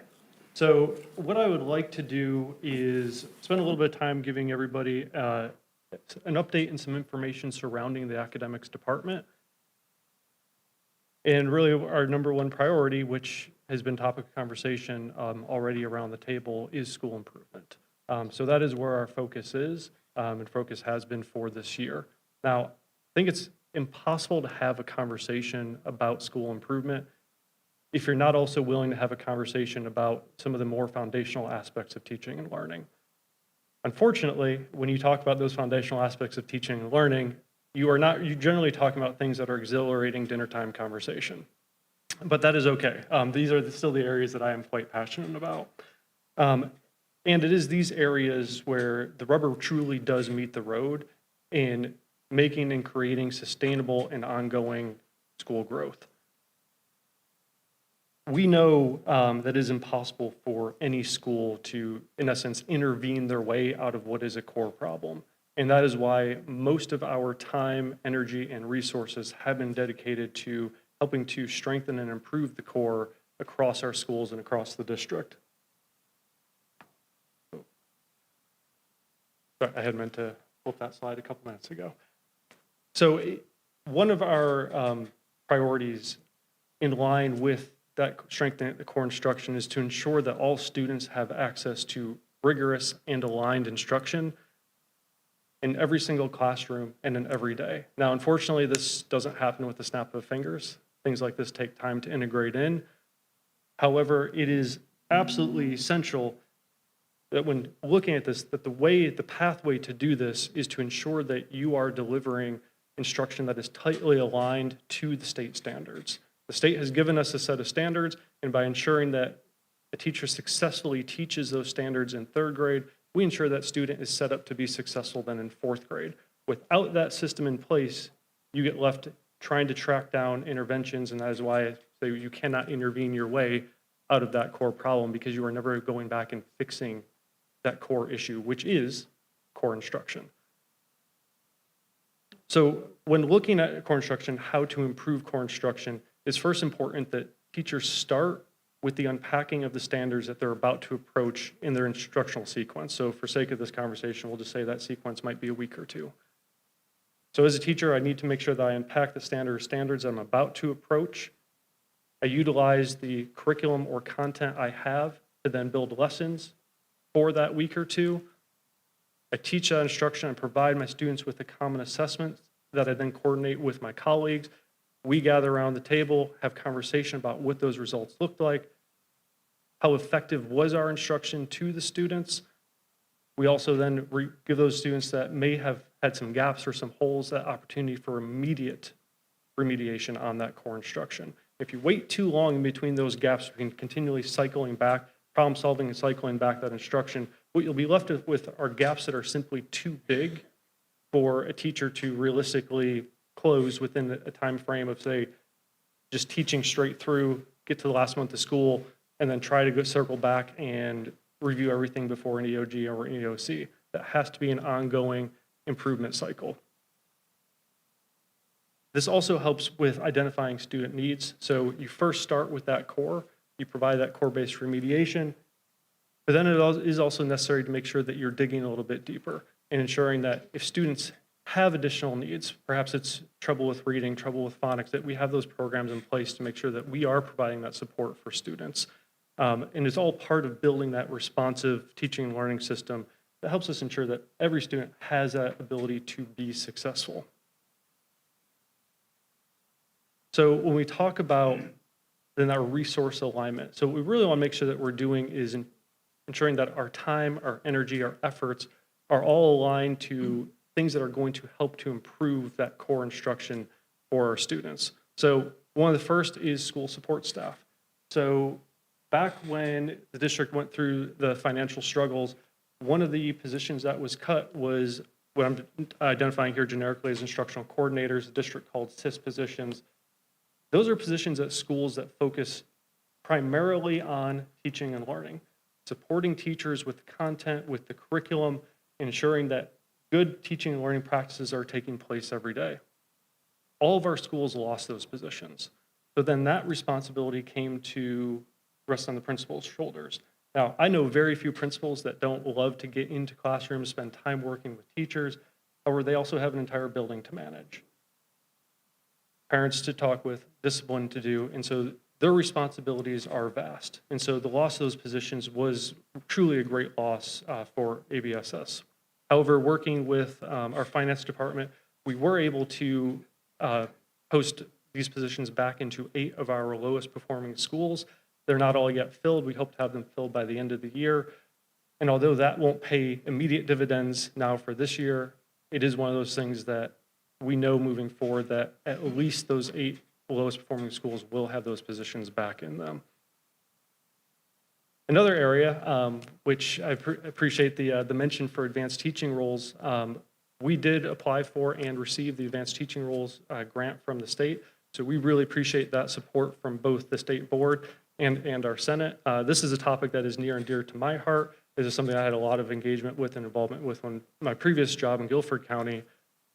But to give you a little bit of a nickel tour on advanced teaching roles. So advanced teaching roles offer an additional career pathway for high-performing teachers, whereas typically the only option a great teacher had was to then go into administration. That's really the only way to promote their career. And a lot of teachers don't want to go into administration for a multitude of reasons, but a lot of them love working with kids and they love working with other teachers. And so when we talk about the impact and effectiveness of coaching, this really gives folks that opportunity to extend their reach, integrate ways for sustainable school improvement. So all of these roles are paid for at the school level with existing budgets that they already have. It's just a way to reframe, rebrand, and as said before, reimagine the way that we've typically done teaching and learning, and to really leverage those people that are the most effective to help other people be more effective. So no secret that the amount of teachers coming into education are not all going through college to be teachers. If you look at the graph, it's just been a simple drop over the past 3 or 4 years. So we have more and more teachers in Alamance, many more so than others because of our higher rate of teacher turnover, so we're having to go through additional staffing concerns.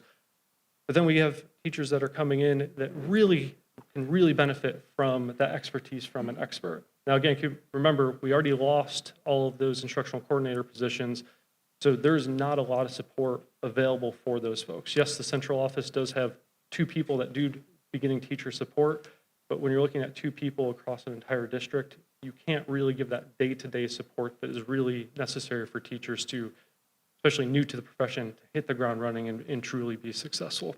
So we are very thankful for that advanced teaching roles grant and to help us get started with implementing the advanced teaching roles in the district. Another priority in line with strengthening our core instruction is looking at curriculums. So I was a bit surprised when coming in, and I'm sure you all will be also when I tell you that we did not have a K-5 or a 6-8 ELA curriculum. So teachers were fending for themselves and trying to find resources to provide standards aligned instruction to students. So we are going through a K-5 ELA curriculum this year. We'll be going through a middle school ELA adoption next year. Also doing a math adoption as well for middle schools. We already have one in ELA. Middle schools do actually have a current math curriculum as well. But the cycle on that will be ending, so it either needs to be updated and renewed, or we need to adopt something new.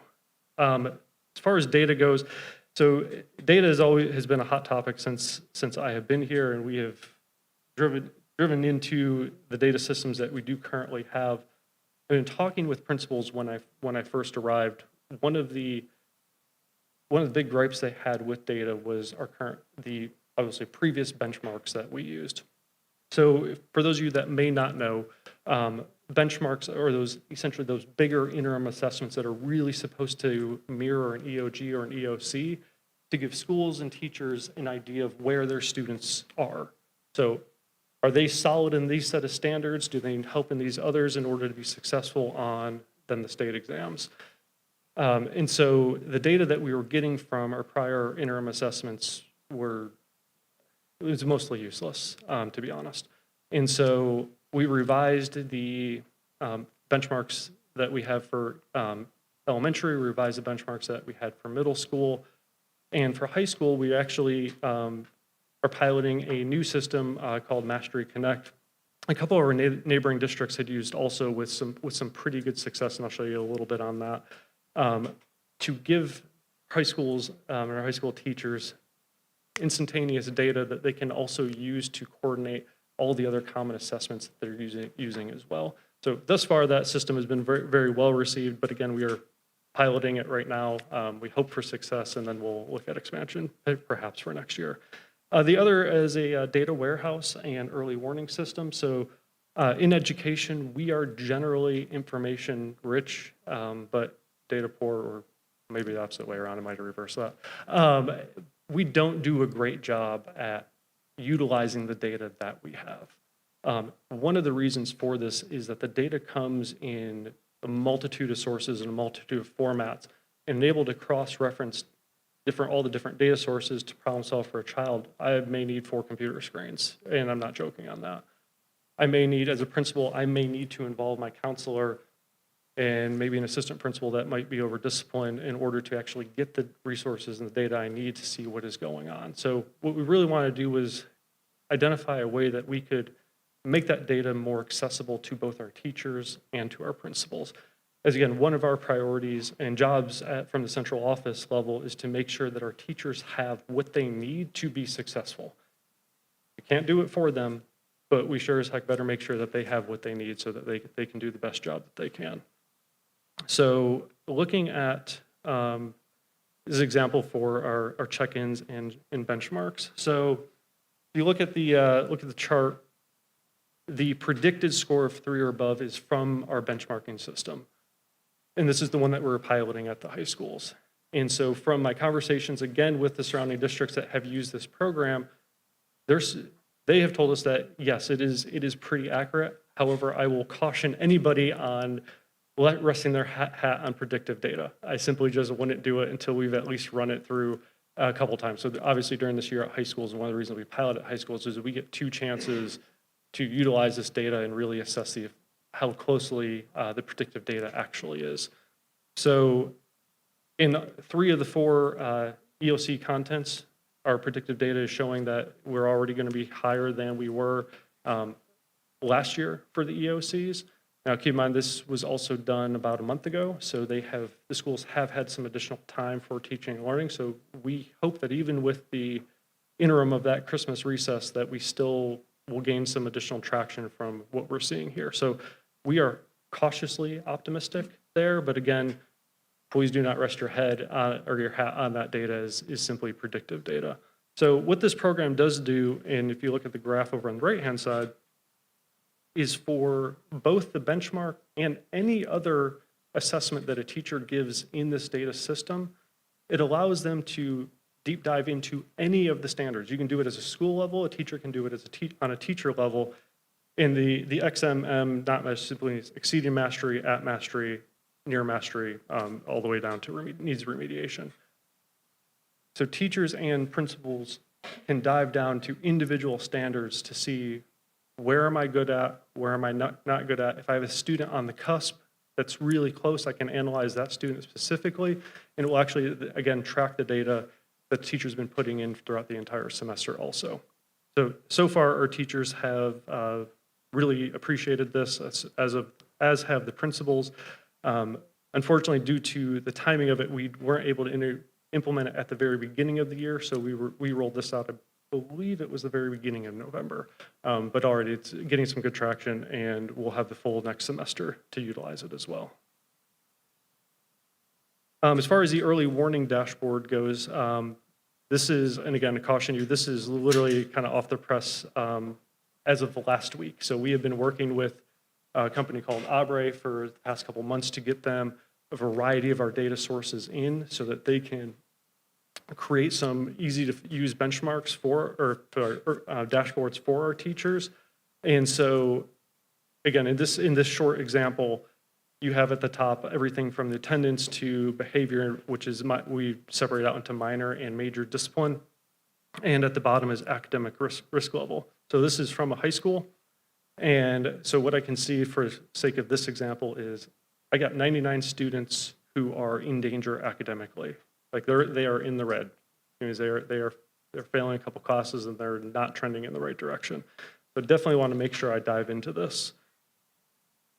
So when I dive into that, you'll be presented with options of how I can sort it. So in this example, I'm sorting by grade level.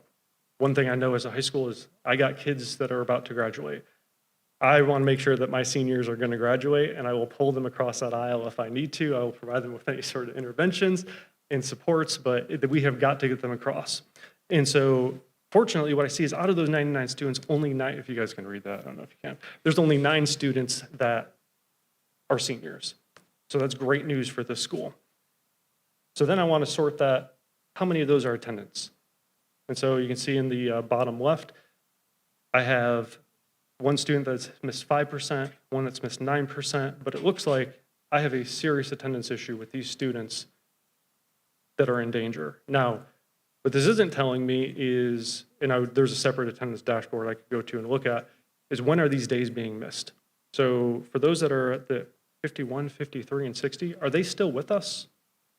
Primary question I would have first and foremost is that student still actually enrolled in our school? One of the other positions that was cut was a graduation coach. Those positions used to keep up with this data, so we need to make sure that this data is actually accurate and give these schools the information they need to go track. If the student is still with us, where are they? Why aren't they in school? What is going on? Or have they moved? And then over on the right, again, we're talking about high school graduation. I want to know how many credits you have. So are you in the place to graduate or not? And so as you can see, first student has 17, 18, all the way up to one of the students having 24 credits already. So that tells me also who I need to put my effort on.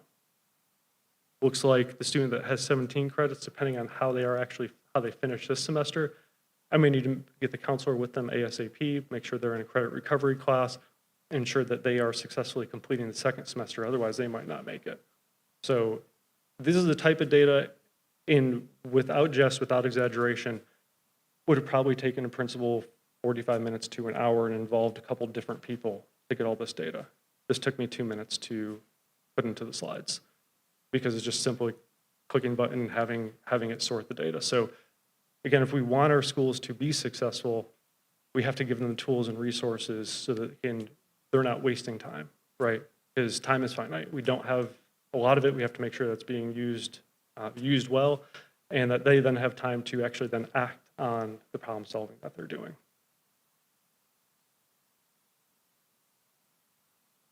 So that is the quick information that I had for you guys today. I definitely appreciate everybody that's here, recognize the importance of the state of our academics, and really the passion that I've heard in this room. I cannot stress enough, and maybe this isn't my place to say, but we are all on the same side on this. We all want our students to do better. And I appreciate every single one of you because you are all here because you care about the community and you care about our students. So thank you. And any questions that I can field? Thank you, Dr. McWhorter. Quick question from Ms. Thompson. The ELA, okay, you're talking about, this is so, there's no curriculum. Programs for K-5 and 6 to 8. So difference. No. Right, and a little bit of difference in terms of programs and curriculum. So when I say curriculum, I'm talking about a core curriculum. As for me, as a teacher, gives me what I need to conduct that 90 minutes of core instruction Gotcha. for ELA that I have to give. We do have phonics programs, we do have comprehension programs, but we do not have a full curriculum for ELA. So if I'm a student and I move here and I don't speak just nothing except where I was coming from, how does that work? Because, and if they can't communicate, I can't, like me going to Russia and trying to work downtown, it's insane. But does that problem of their communication, which is so not a fault, it's just zip codes, does that calculate into our scores, and does that make our scores lower just for that reason? Which is not a fault, it's just what we're looking at. Right, so great question. So when you asked this clarifying question, so I answer this correctly. I feel like I'm talking to Charles. Are you speaking of students that are coming in that are not English speakers? Right. So in the first year that an ML student comes into any district, their scores do not count in the overall picture, school composite. Gotcha. For that school. Now, it'll still show up in subgroup data and such, but it's not calculated as part of that school letter grade that they get. However, that is only the first year. After that, the growth data and proficiency data does count. Okay, and one other thing you were talking about, the kids that absenteeism and all this stuff, they're struggling. There's always going to be kids that are going through that based on who knows what they're living with or if they're working or whatever. 16, they can go, it's tough to keep them in if they want to leave. Is there still the system when it comes to absenteeism? Is that, social workers get all over that, is that turned into the court system? Is that a truancy? Do you go through that whole process? My husband was assistant DA years ago, and we saw a lot of that because, when we used to do transfers, I used to always say, you get a transfer, but your kid doesn't drive themselves to school in the 3rd grade. You have to get them there on time because you'll lose that privilege if you don't. So, and you're talking about, like, where are they? How is that kept up with? What is the source of real serious accountability when that kid is not in the best environment to get there with no support? So the system is the same as you probably remember it. So essentially with the truancy courts, students are required, and we know it's North Carolina state law, you are required to attend up until obviously you hit that age of 16. So we know that attendance has been an ongoing issue. Actually, one of the initiatives that Dr. Fleming is already pushing is that focus on attendance. However, our ability to impact that ends after parent contacts, home visits, and such. We can't go forcibly drag the child into the school, and we do need obviously that support from the court system and such also to really make sure that we are reinforcing that, and parents are held accountable for making sure that their students show up to school. It's just always, the weight's always on the kid, and the kid is a kid. Yeah. And they learn by example. Yes. And sometimes they just get a bad rap by their example at home. So just making sure that we know where they are, because I know they're at Ray Street, they're everywhere, because we don't want to miss one kid. Thank you. Thank you. Thank you, Commissioner Thompson. Any other questions for Dr. McWhorter? Thank you so much. Thank you. At this point, we will transition with Mr. Hook into operations update.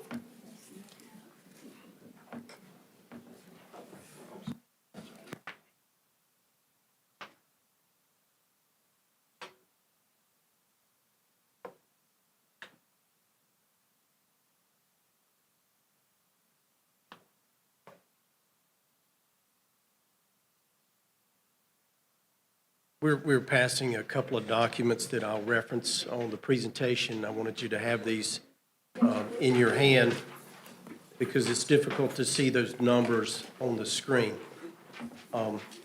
As I was thinking about this presentation. Thank you, sir.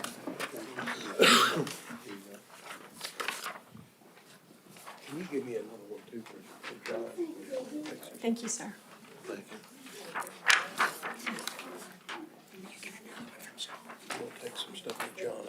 You need another one? Yeah, he's taking one to John.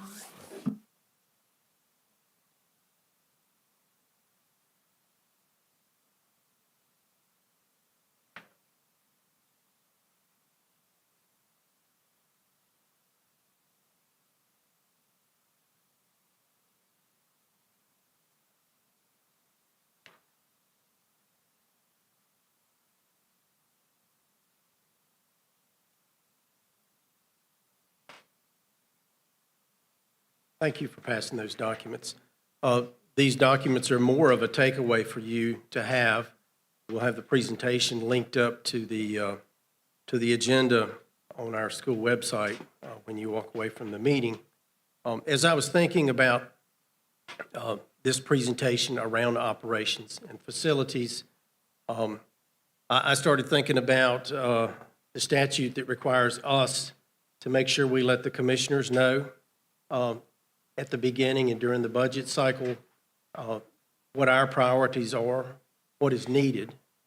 That's all referenced in, I think it's statute 115C, section 521. What that requires is it requires the commissioners to fund the schools so that we have adequate facilities and adequate apparatus. So this presentation really is all about that. When I think about adequacy, I think about it in three different ways. Number one, maintaining adequacy. Maintaining would be when we look at a chiller that runs the air conditioner at a school. If that chiller is approaching 30 years old, in order to maintain adequacy, we need to request the funds to replace that chiller. That would be maintaining adequacy. I think about it as in reference to returning to adequacy. If we have some tennis courts at a school that cannot be used because they're not safe, we have to request funds to replace the tennis courts. That would be returning to adequacy. Another way I think about adequacy, especially in light of some of the comments that have previously been made about safety, I think about it in obtaining adequacy in schools in which we have no security cameras, no key fob system for entry, or no safety vestibule. We need to obtain adequacy. In years past, you wouldn't think it would be a concern. You wouldn't need those things to have an adequate facility, but now you do. So as we walk through the presentation, I'll show you some of these things. And I'll just bounce through these. I have right many slides, but most of them are for information for you to see. This slide you have in your hands, Dr. Fleming has previously mentioned our efforts around redistricting. We're communicating with parents and community and staff now about our redistricting ongoing project around that. What you see here, this was presented at a board meeting, I think, back in October, and it just shows where we are out of capacity compared to our maximum school capacity as we determined it in 24-25. So you have a sheet for elementary schools and for secondary schools. What you see on here is when you're getting into the yellow, orange, and red, you're nearing maximum capacity or you're exceeding maximum capacity. And that's what you see here, in particular with schools in the east and in the west. You can see how that progresses.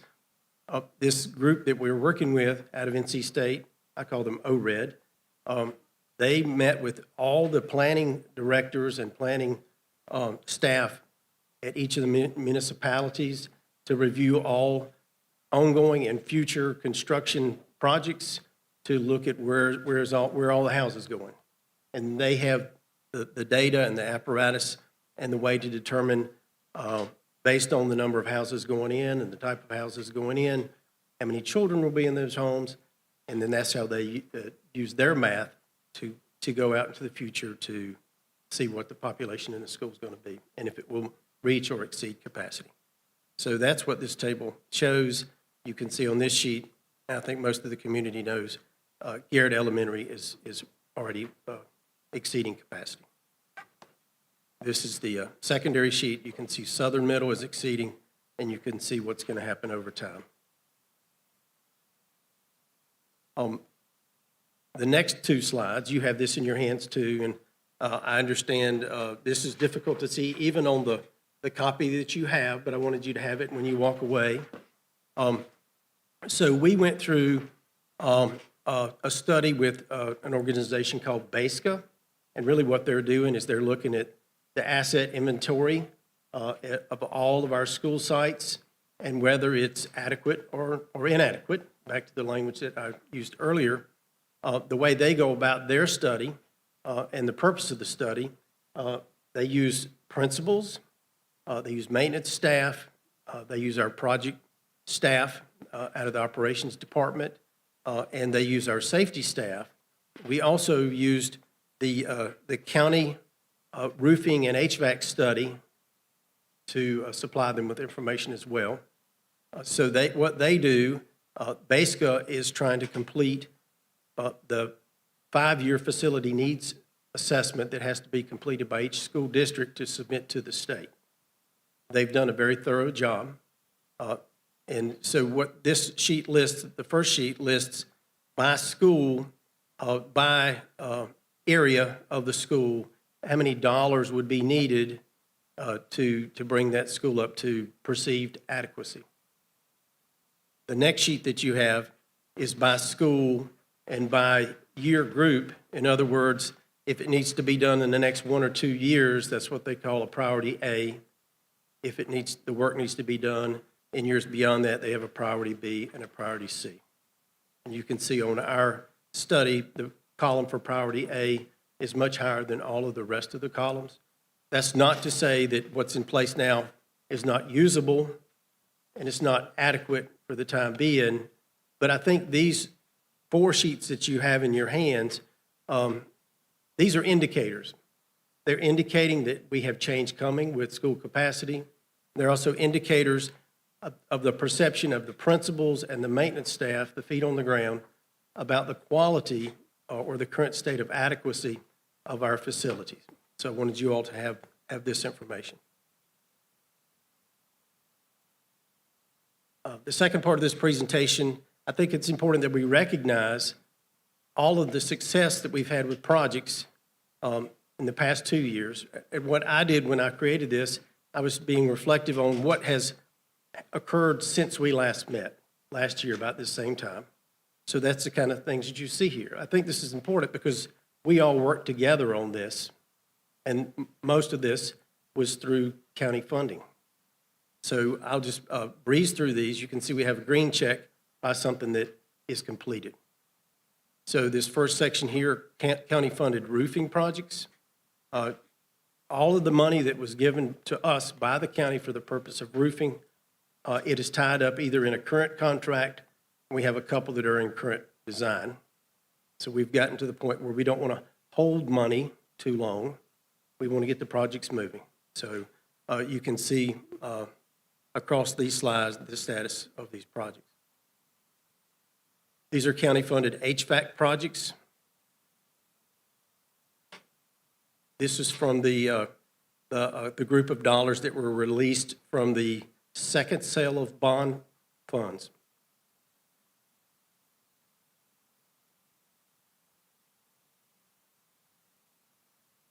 These projects came from that second sale of bond funds. At the original bond sites, originally there were 9. We've discussed in prior school board meetings and commissioner meetings. We've struggled at 2 of the sites with some roof quality issues. That's the top 2 here, Eastern High and Western High. The contractor has agreed now to correct the deficiencies, so that's in progress. But we can't say those bond projects are closed until we make final payment, get our closeout documents and warranties. And then at Eastern High and Graham High, we're continuing to work on some security wall and security door issues. These are things that were left out of the original projects that we discovered. I have a long list of capital outlay funded projects. Some were from last year's and some from current year's capital outlay money. This is what we call the PAYGO funds. So you can see we have lots of green checks. We've done lots of floor replacement, which is crucial to having a safe environment in our classrooms. And several of them are gym floors that we're really in need of replacement. We've had good success there.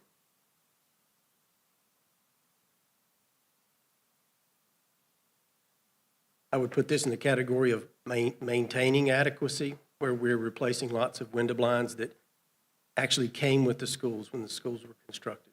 That's how old a lot of the window blinds were. So we have now a replacement plan for window blinds. We have 2 security vestibules.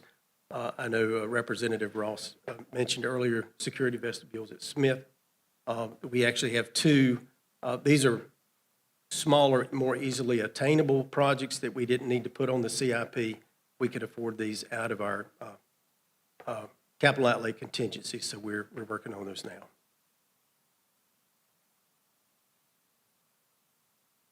More capital outlay funded projects.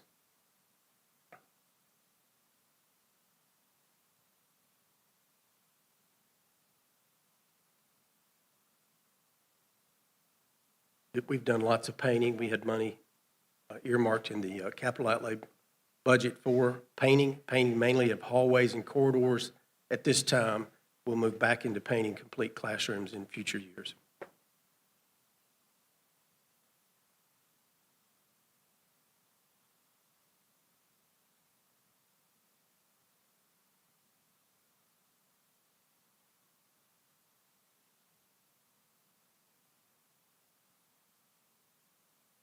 We're a victim a lot of times to the weather around asphalt repaving. You can see we have one paving project completed, 2 others that are under contract. The contractors get backed up because of weather. And then when the work has been planned, they have to push us back because they've got to meet all of their prior obligations. But those will be done hopefully during spring break. We've done a lot this year with something that hasn't really been addressed before that should help with asphalt longevity. We haven't done any seal coating in this district for a long time, so we've been working on doing some seal coating and just trying to better maintain our parking lots.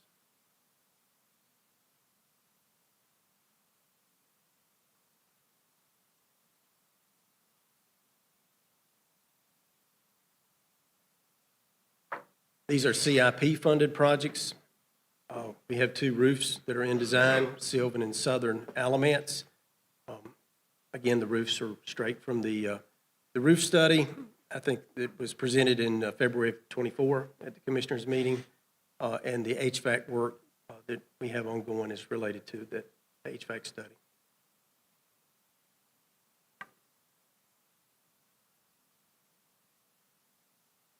This next portion of the presentation gets to us making sure that the commissioners can see what we're anticipating is being needed, again, around adequacy of facilities, maintaining, returning to adequacy, or obtaining adequacy. I do have a line in here for a new school facilities projected, because you have that sheet in your hand. It indicates that we very well may need new facilities. So I wanted to make sure I put it in here in the name of transparency so you could see what that would look like in a grander CIP. Dr. Fleming had referenced bond during his talk. If that was the case, then it would not be in a CIP format. So what I've done is I've added a line for asphalt paving here in this CIP. If you reference last year's CIP, we didn't have that. We had roofs, HVAC, school safety, and we had technology. But we very much need asphalt repaving. And if you think about adequacy of facilities, we want to make sure that a parking lot is safe for someone to walk through in the dark and in the light. So I have further slides that break this out. I'm not going to read every page of these slides, but there is a slide to match each year that shows the breakout of exactly what is involved with each of these things. And I want to point out here, because at my last slide, I have something that references school safety. But you can see here that We've tried to push school safety into the first 3 years, with the vestibule completion being in the third year. The first 2 years, 26, 27, and 27, 28, is mainly cameras, where we do not have cameras. So I've broken out the roofing this way so you can see which roofs are needed in what years, when they need to be funded. What I've tried to do is chunk it so that it doesn't overburden the county. If you look at each of the years in the CIP proposal and in the capital outlay proposal, I recognize that it's a burden on the county to try to fund it all now, even though much of the things, especially in capital outlay, is needed now. But you'll see that we tried to balance it the best we could. So you can see these roofs. These are right from the roof study that was funded by the county.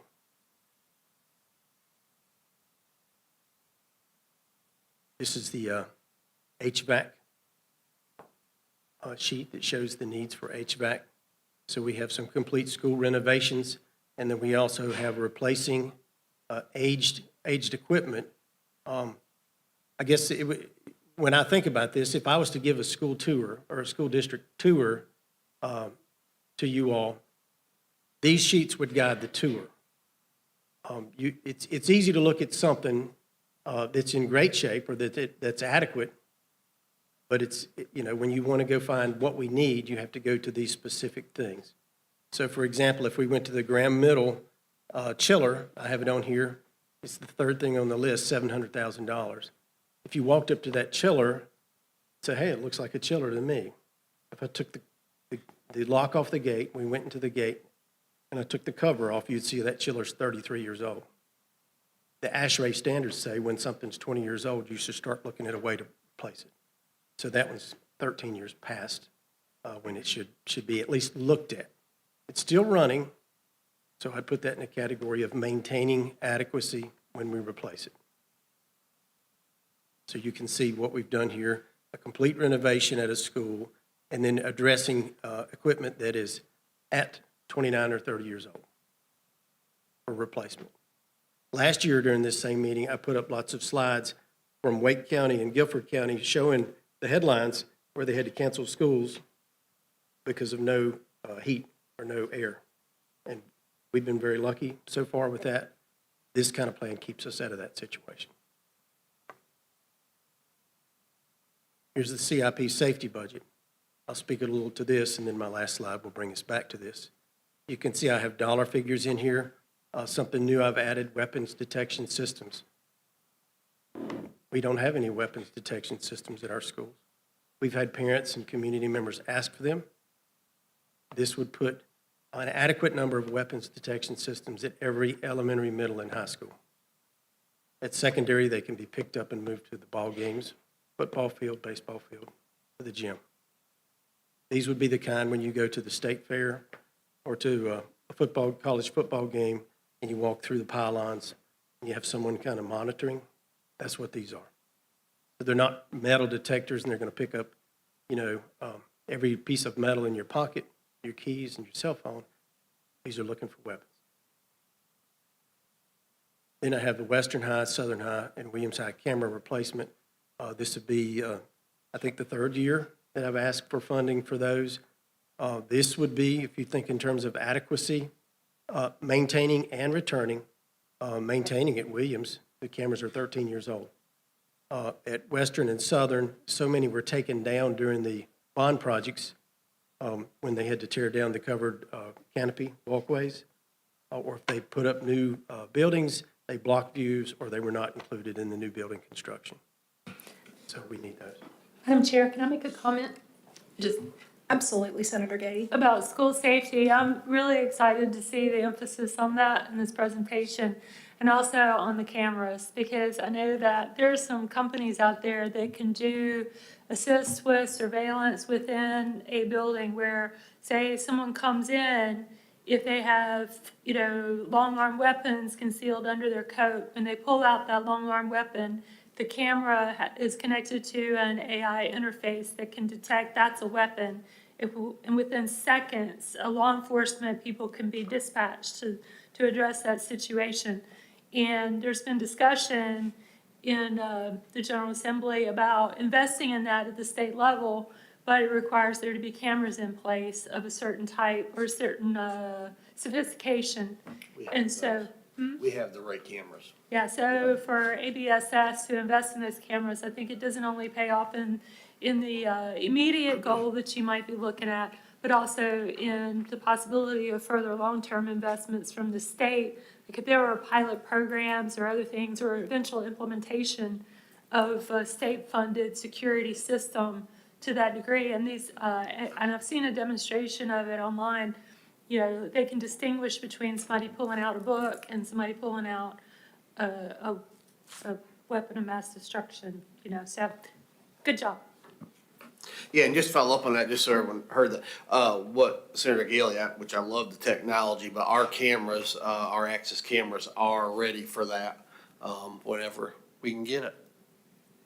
We have, And I'll just mention that there was a discussion during a prior ABS administration where we were talking about that at the state level, and I asked the prior administration if there were cameras that we could handle that, and I didn't really get a response at all, so thank you. We have some schools that don't, but this will catch us up, but any of our new cameras we're putting in are ready for that. Thank you both for sharing that. we have talked to our vendor that we use for cameras, Senator Gailey, and they do have the ability to do just what you're saying, and they were working on setting up a free trial for us to be able to try that, to see how it works, so that you all could see that work in our school. So yes, that would be another level of weapons detection. The weapons detection line that I have here at the top, that's to prevent them from coming in. But if they are in and someone pulls one out, the camera, the AI technology that is attached to the cameras and through the software would alert us. It also picks up things like you have a lot of kids or adults grouping together. It recognizes that, and it would let the school administrators know so they could go to that area to see what's going on. Very important.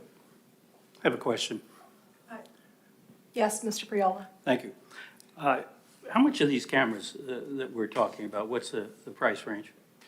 Well, I don't have the exact price per camera. What Okay. I've done is I've used a budget number for what we've typically been doing complete school, because when you do complete school cameras, and these cameras are very sophisticated, everything is hardwired, so a lot of schools don't have the wiring. So when you look in column number 2 here, at all those schools that I have there, those elementaries, they don't have any of the wiring to support it. So these are not like you see on TV, like a Ring doorbell camera. That's not what this is. Yeah, we had a conversation about cameras last year, in fact, and why they're missing. You know, I made a point at that time that this should be the priority. Comparing priorities, and by the way, thank you for acknowledging the Board of Commissioners' oversight responsibility. I appreciate that. That means we need to look into some of this stuff. Security is the top notch. So at the same time, I brought it up earlier, and this is probably more of a question for the superintendent. We're spending $278,000 on Apple computers to test. Shouldn't that be a priority to take care of the cameras first? So we use the word test. We anticipate rolling those out to every classroom in ABSS K-12 ultimately, but those will take a few years. But yeah, we are going to put students on equipment that they will use when they exit K-12 and into higher ed or the workforce. I have yet to see a Chromebook on a college campus anywhere in the state, and I yet to see a Chromebook at any employer. When I go really anywhere to any of our local employers or even nationally, they're either having an Apple or a PC they're working on, not a Chromebook on Chrome OS. So that's the reason for that. The second piece is that's where we have to find the balance. We have to provide the technology for our students and the tools for instruction, along with the safety on our campuses. And I think with the funds that we've had set aside, or not even set aside, that were allocated from the commissioners to ABSS, we've been able to do a lot of these. But yes, those cameras are very expensive as well. Well, in the public sector, there's 85% of the folks using window-based computers, not Apple. Apple is no more than 15, 20% at top. So I don't quite understand why we're spending more than $250,000 when we have other priorities. Well, if we were to switch to PCs, the price would be right around that as well. So either way, Windows or Apple OS. The price of a Chromebook is exactly for that, for a Chromebook with an operating system that only uses, obviously, its own apps, an Android type system.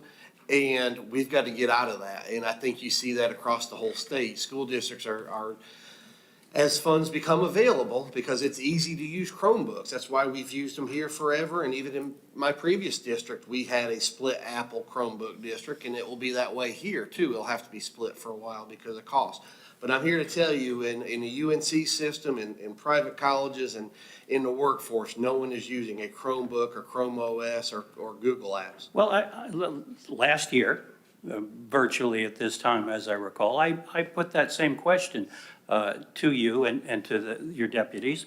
Are we going to be stuck in this contract with Chromebooks? You know, we can check the videos. And I said, you know, we've got 22,000 students that we're handing out Chromebooks. Is this the technology that we're going to be using? A year later, it's not the technology. Well, and it's okay because of we're no longer going to lease, that's one thing. But as far as the lease agreements are concerned, yes, those Chromebooks will last throughout that lease. That's not a problem. So that's why we know we can't switch right to Apple today. We had no intention of doing that even to begin with. We've got a very small group that we're starting with now. And each year it's our goal that as the oldest Chromebooks phase out, we will phase in new Apple technology for the foreseeable future. And Mr. Fry can correct me on this, for the foreseeable future, our middle and high school students will still be on Chromebooks. And so as those Chromebooks in the elementary grades are phased out, either they're phased out for age and use and they just can't be used anymore, or we will take those devices and move them up into the secondary grade levels, which will obviously reduce the cost for their refresh that we then can dedicate for the cost of the rollout in K-5. So we're going to encumber taxpayers $278,000 for the future of computers that a minority of people use in the public sector. Well, Meanwhile, you've dedicated how many ever million now to purchase Chromebooks. So, I mean, well, it's we did on your advice. Sure. That's right. The year and a half I've been here, sure, I'll take that. But as we move forward, we realize that as our students have to be ready for the workforce, we're going to give them the tools that they will use once they graduate from an ABSS school. Plain and simple. From a priority perspective, doesn't it make more sense to put the current monies into the cameras, the vestibules, and the other safety and security systems? And as they're allocated, we are. Thank you. Thank you, Mr. Priella. Thank you for that clarification, Dr. Fleming. Mr. Hook? Okay, just to kind of finish a point I was on, I think it's interesting to know, these dollar figures are budget numbers based on historic numbers that we've used to install camera systems and keyless door access systems. We do it simultaneously in a similar sized school. Along with this installation of the cameras, we have to put all the cabling in, cabling back to data closets, and then installation of a server. We're able to store, over a month of recordings. We don't, it's not running over itself. We have a lot of storage, and then it's all connected into the server. It's pretty sophisticated stuff. So that's what this dollar figure includes. So you can see in 26, 27, and 27, 28, that would cover getting cameras into all the sites where we do not have cameras. And then in that third year, 28, 29, goes back to vestibules. We stopped more or less doing vestibule construction so that we could focus on cameras, which we thought was more of a priority. The reason we did pick up the AO vestibule and the BEJ vestibule, because they were easy to accomplish and very inexpensive because of the way the buildings were constructed. Some of these other larger vestibule projects, like if you think about Alexander Wilson, the way it's constructed, the first thing you encounter when you open the door is a set of steps. You can't have that with the vestibule. So you do a lot of rebuilding. I think another one, Southern Middle School. As soon as you step in the front door, you're at the front desk. You have to build out, so there's some construction included with those. So this just illustrates the asphalt paving schedule that we fit into the CIP. You can see the name of the schools, the year it will be done, and our budget number to the right. And then this is the technology CIP. Very similar to last year's, just some revised numbers. This is the proposed capital outlay budget for the next 5 years. Statutorily, we have to request it as equipment, facilities, and vehicles. And you can see the total dollar amount across those years. Again, we've tried to balance. And then on these other slides, what I've done for you, so that you'll have it on the record, is exactly what we plan on doing. Everything that was in the 25-26 capital outlay plan is either complete or it's under contract now. So when we say we're going to do it, we're going to do it. So you can see what the dollar values are in here and where the total really comes from. So that's 27, 28, 28, 29, 29, 30.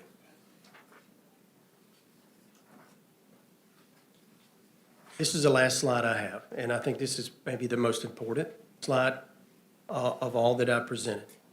What I've done on the left-hand side is listed all the available bond funds that are not allocated to a project we do not need at the current site. You can see the total is $5.9 million. On the right, I've listed all the safety equipment that includes weapons detection and cameras, and where we were underfunded in last year's CIP at Southern Middle School for the roof project. You can see that's 5.8. There's enough bond money on the table now to do all those things today. So I do recommend a budget amendment at some point soon to move the money from these bond sites over to those safety projects and to fund last year's CIP deficit, and let's move on. If you think about that comment in respect to the prior slides, that would cause adjustments in the CIP request in 26, 27, and 27, 28. What we could do is move the 28, 29 vestibules into 22, 26, 27 and get on with that too. So that's my last slide. And I'm gonna have Mr. Hook, we'll work together with Manager York and try to get that to you as soon as possible, because that would close us out on those items. Thank you, Mr. Hook. And we will get copies of the presentation. Oh, everybody will get presentation, yeah, so that's why Everything will be we're really posted. flying through now. And Mr. Messer will be up next. He may need a second just to get up there, but we're gonna go through his section very quick, and then we'll be finished. But no, one, you can ask us any questions anytime, but you will have a copy of this entire presentation. So did anybody have any questions for Mr. Hook? Not so you can't ask any questions. If we have some brief questions for Mr. Hook while Mr. Messer's getting ready. I don't have a question. I'm just glad to see that weapons detection on there somewhere, because we all watched the news not too long ago about Forsyth County, where a young man and another young man got into a knife fight, and kind of find out that system was not working that day. And that kid may be still alive if that system had been working. You just cannot expect young people sometimes to make the best choices, but sometimes you have to make those choices for them. We got all this protection at our courthouses, in our commissioner's building, at an airport, and we've got to protect the young lives, which are our future, because we see the juvenile court system, we see the kids making these things. I'm telling you, they're learning from an example. So I'm just really glad to see that up there. A lot of parents, we don't want to be on the news for those reasons. So thank you, Greg. Thank you, Commissioner Thompson. The floor is yours, Mr. Messer. Okay. Thank you. My name's Tony Messer. I'm the CFO or Assistant Superintendent of Finance for ABSS. I'm in month 14 now. Can you not hear me? Okay. And as I speak here today, the landscape for our financial records at the moment is a much better story than it was when I was sitting up here this time last year and I was new to the district. So first of all, I want to recap the expansion items that we received funding for from the commissioners this past year. We received money for a certified employee supplement step increase. Not one step, but two step to make up the difference in the step that was frozen a couple of years ago. We received an increase for operating expenses that related to just overhead increases and as things cost more.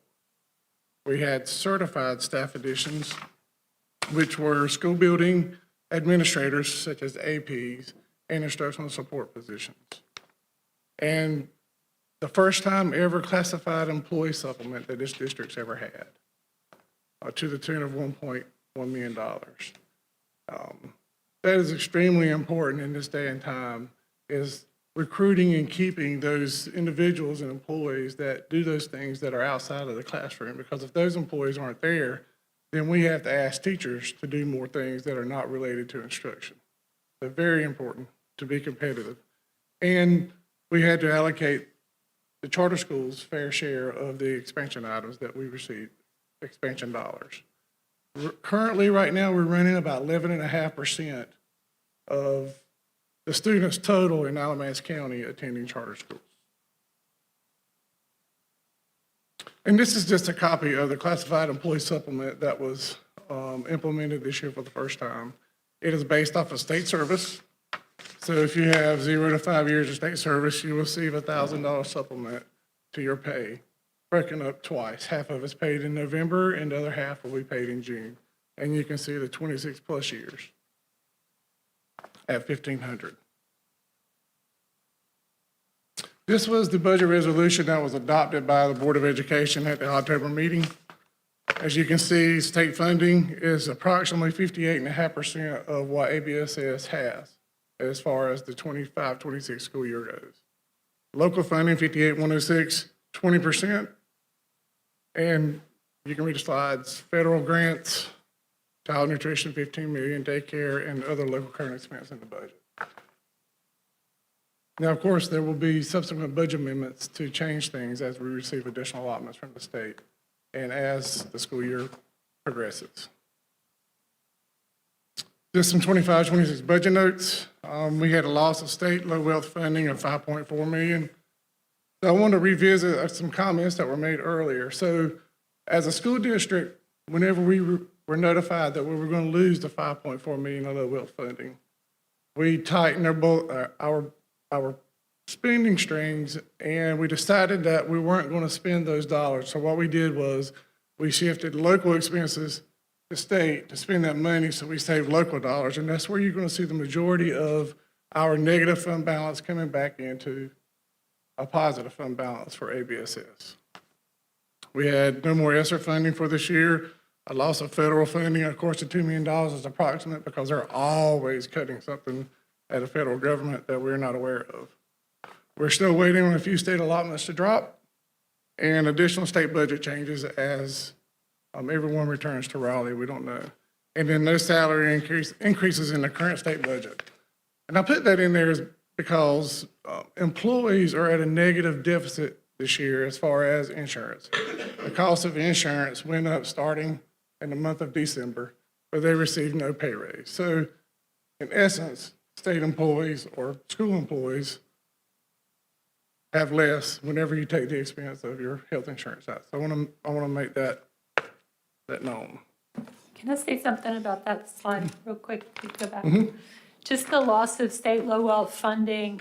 Dr. Fleming and I talked about that. I also talked about that with the superintendent of the Randolph County Schools. That I also represent the northern part of Randolph County. And I want y'all to know that there was a lot of vigorous advocacy on behalf of ABSS and Randolph County Schools to not have that loss of the low wealth funding impact, at least for this year, because I thought that was a real dirty bomb to drop on the school systems after pretty much the county budgets had been done, and then they found out, oh, you're gonna lose the low wealth funding too. And then you had some school districts like Johnston County got an increase in their low wealth funding, but ABSS took a big decrease, one of the biggest in the state. And there was a lot of vigorous advocacy behind the scenes in Raleigh to avoid that result. Ultimately, I wasn't able to avoid it, but I recognize that that was a big gut punch to the school system, and I really regret that that happened, and did the best I could to avoid it happening. I thought that if we're going to continue on the old budget, that meant that the allotments would continue the same too, and that low wealth funding should have continued until we got a new budget, but DPI disagreed and they won, so. Thank you for the advocacy.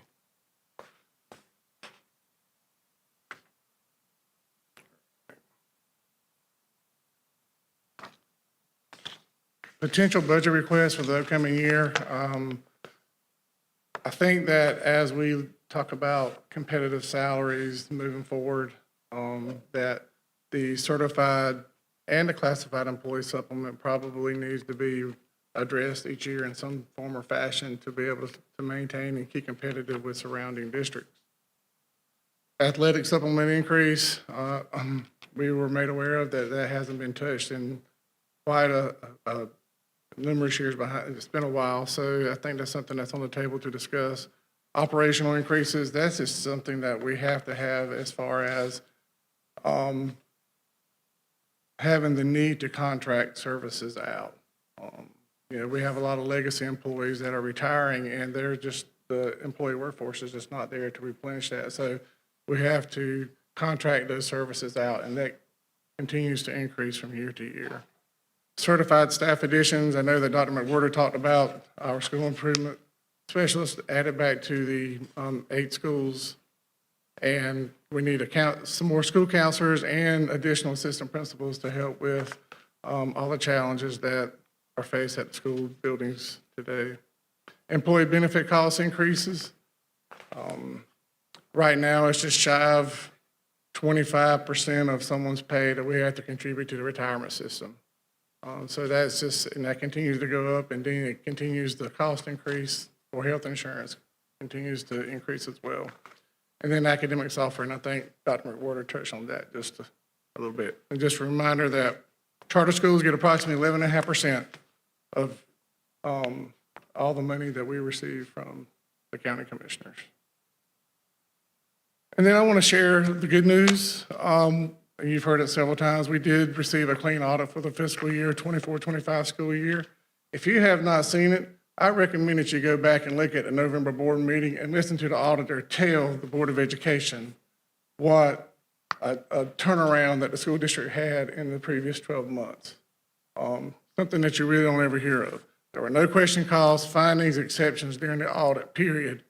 We do have a positive local current expense fund balance, which is at right around 3.9 million. The auditor said we need to be somewhere around 6.5 to 8 million, somewhere around there is where we really need to be in fund balance with districts our size. And we have put in a new internal audit process and procedures, and they are definitely showing dividends, and we're seeing positive results from that. And that is the end of my quick presentation. I'll be glad to answer any questions that anyone has. Thank you, Mr. Messer. Questions from the floor? Yes, Mr. Priola. Thank you. Mr. Messer, where'd the $3 million come from? $3 million, I explained that we decided that we were going to shift budget expenses locally and spend the state low wealth money, since that was non-reoccurring money. So that's where the money was saved and went back into fund balance. All right, so let me ask you about the positions that you have open, right? You've got a number of positions open, and you also shifted money from the state to local spending, or vice versa.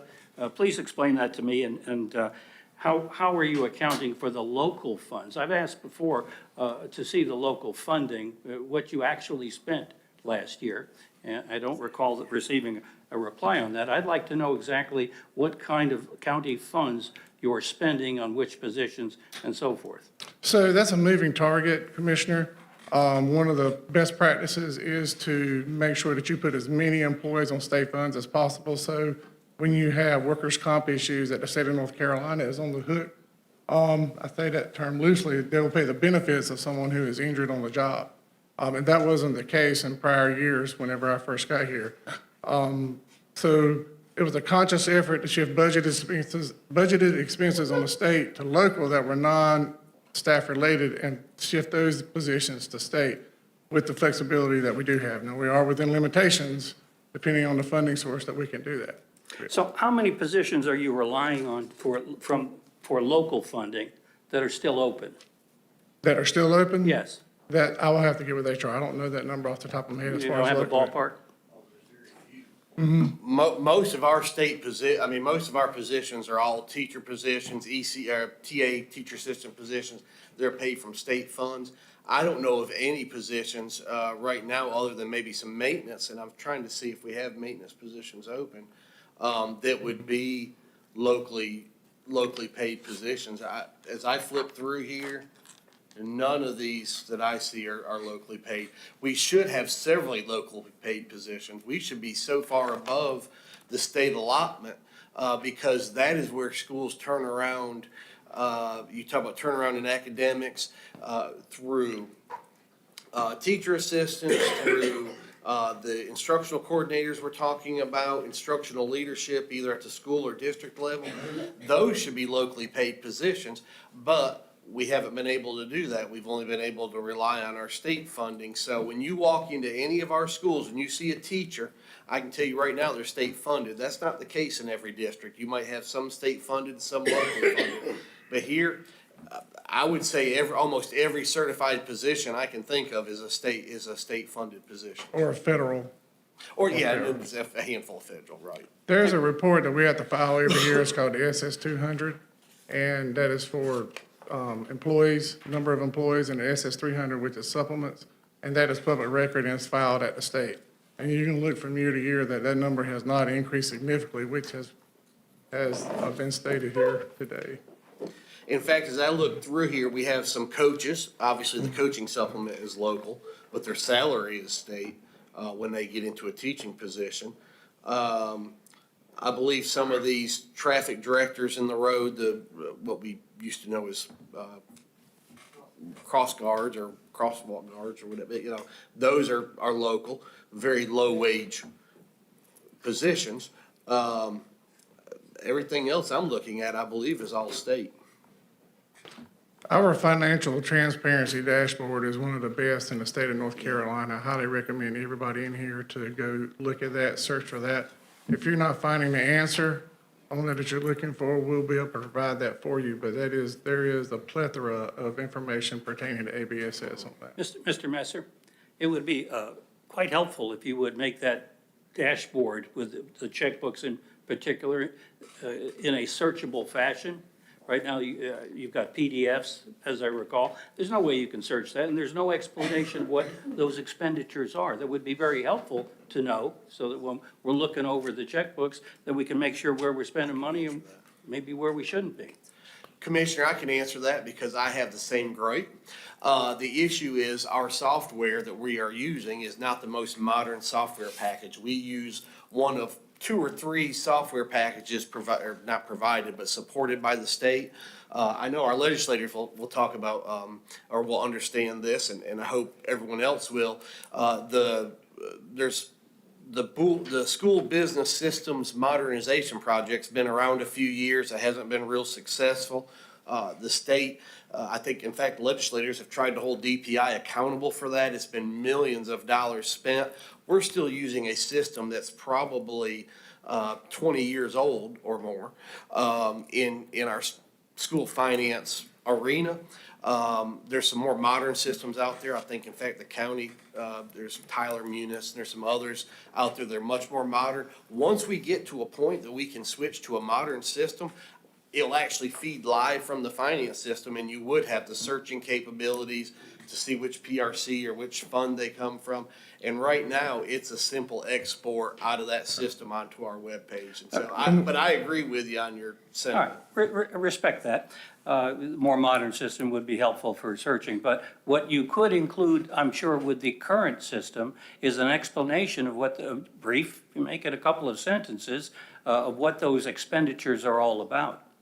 Well, it is by the PR, or by the budget code. The problem is, again, you have to go back and look up what each item means in that budget. So again, I completely understand that, but for all the thousands of transactions, I can't have somebody go in there and type them all. But you can tell the reason by the budget code, but it is cumbersome. And we have been exploring a new system. We have looked at Tyler. We're in the beginning stages. I know that we're supposed to meet later this week about that. But to do a complete conversion is going to be in excess of like $2.5 million to convert. So unless the state of North Carolina wants to help us out, then we'll have to come to the commissioners and ask for $2.5 million for a software conversion. So, I mean, that's the point we're at. Good luck. And we're not alone. The entire state of North Yeah, Carolina. it's not just us, Yeah. Thank you, Mr. Priola. Thank you, Mr. Messer. Mr. Rogers? Not as much of a question as more of a comment. Thank you, Mr. Messner, for all of your work, because like you said, sitting here a year ago, understanding where our finances were, it was, some bleak times and everything for folks. So to see where we're at now, and when we did have the auditor who stood in front of us back in November to tell us that we had a clean audit and they did not find anything that would look suspicious, anything that was in question, that was good to hear. And also just thank you and your team on your work on our financial dashboard, because like you said, a lot of school districts do not have that. And also the check registry that is out there. And also, I think it's financial statements that goes back, if I'm correct.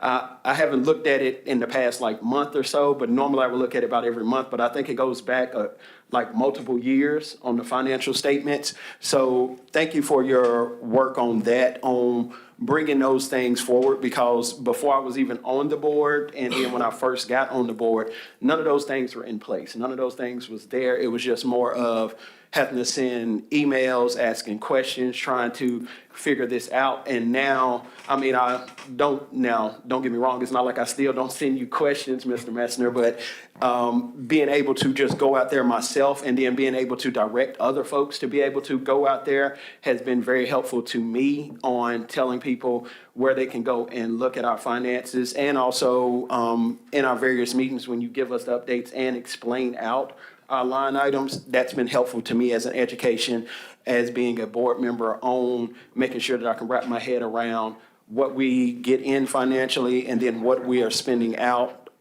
with the finances, and getting a clear understanding of that to try to make the best decisions going forward. So thank you. Thank you, Mr. Rogers. Any other questions or comments from anyone on either board? I highly recommend you go back to the November 4th meeting and look at that from the auditors. Thank you. Thank you, Mr. Messer. At this time, I will turn the floor over to Dr. Fleming for closing remarks. Thank you, Madam Chair. Thank you, everybody. I think we saw during our last year's budget process that our community supports ABSS in public schools in Alamance County. As I shared last year, it will take all of us to be all in.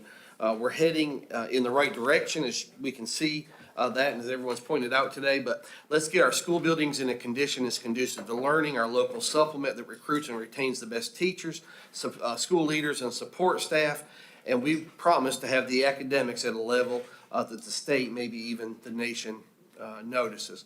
Thank you again for everyone for your attendance. Thank you to both boards, staff, and visitors. And I want to thank everyone here at CTEC, staff, principal, everyone, for hosting us. Madam Chairman, that concludes my remarks. Thank you, Dr. Fleming. Anyone else have anything to add? I know the meeting has run long this morning, much longer than I think we anticipated, but such a good use of our time.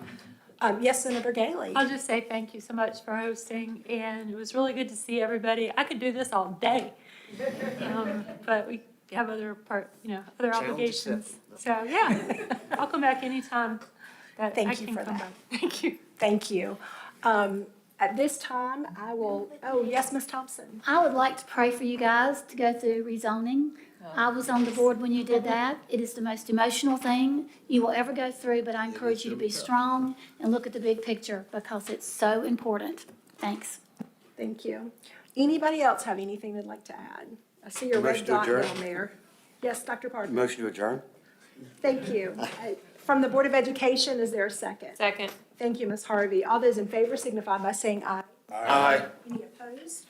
Motion carries unanimously. I'll turn the floor over to Mr. Carter at this time. And for the Board of Commissioners, thank you so much for a well-planned session. Thought the information was very informative. I think we can take this and move forward. I will now request a motion to adjourn. Do I have a second? Second. All in favor, say aye. Aye. We are adjourned.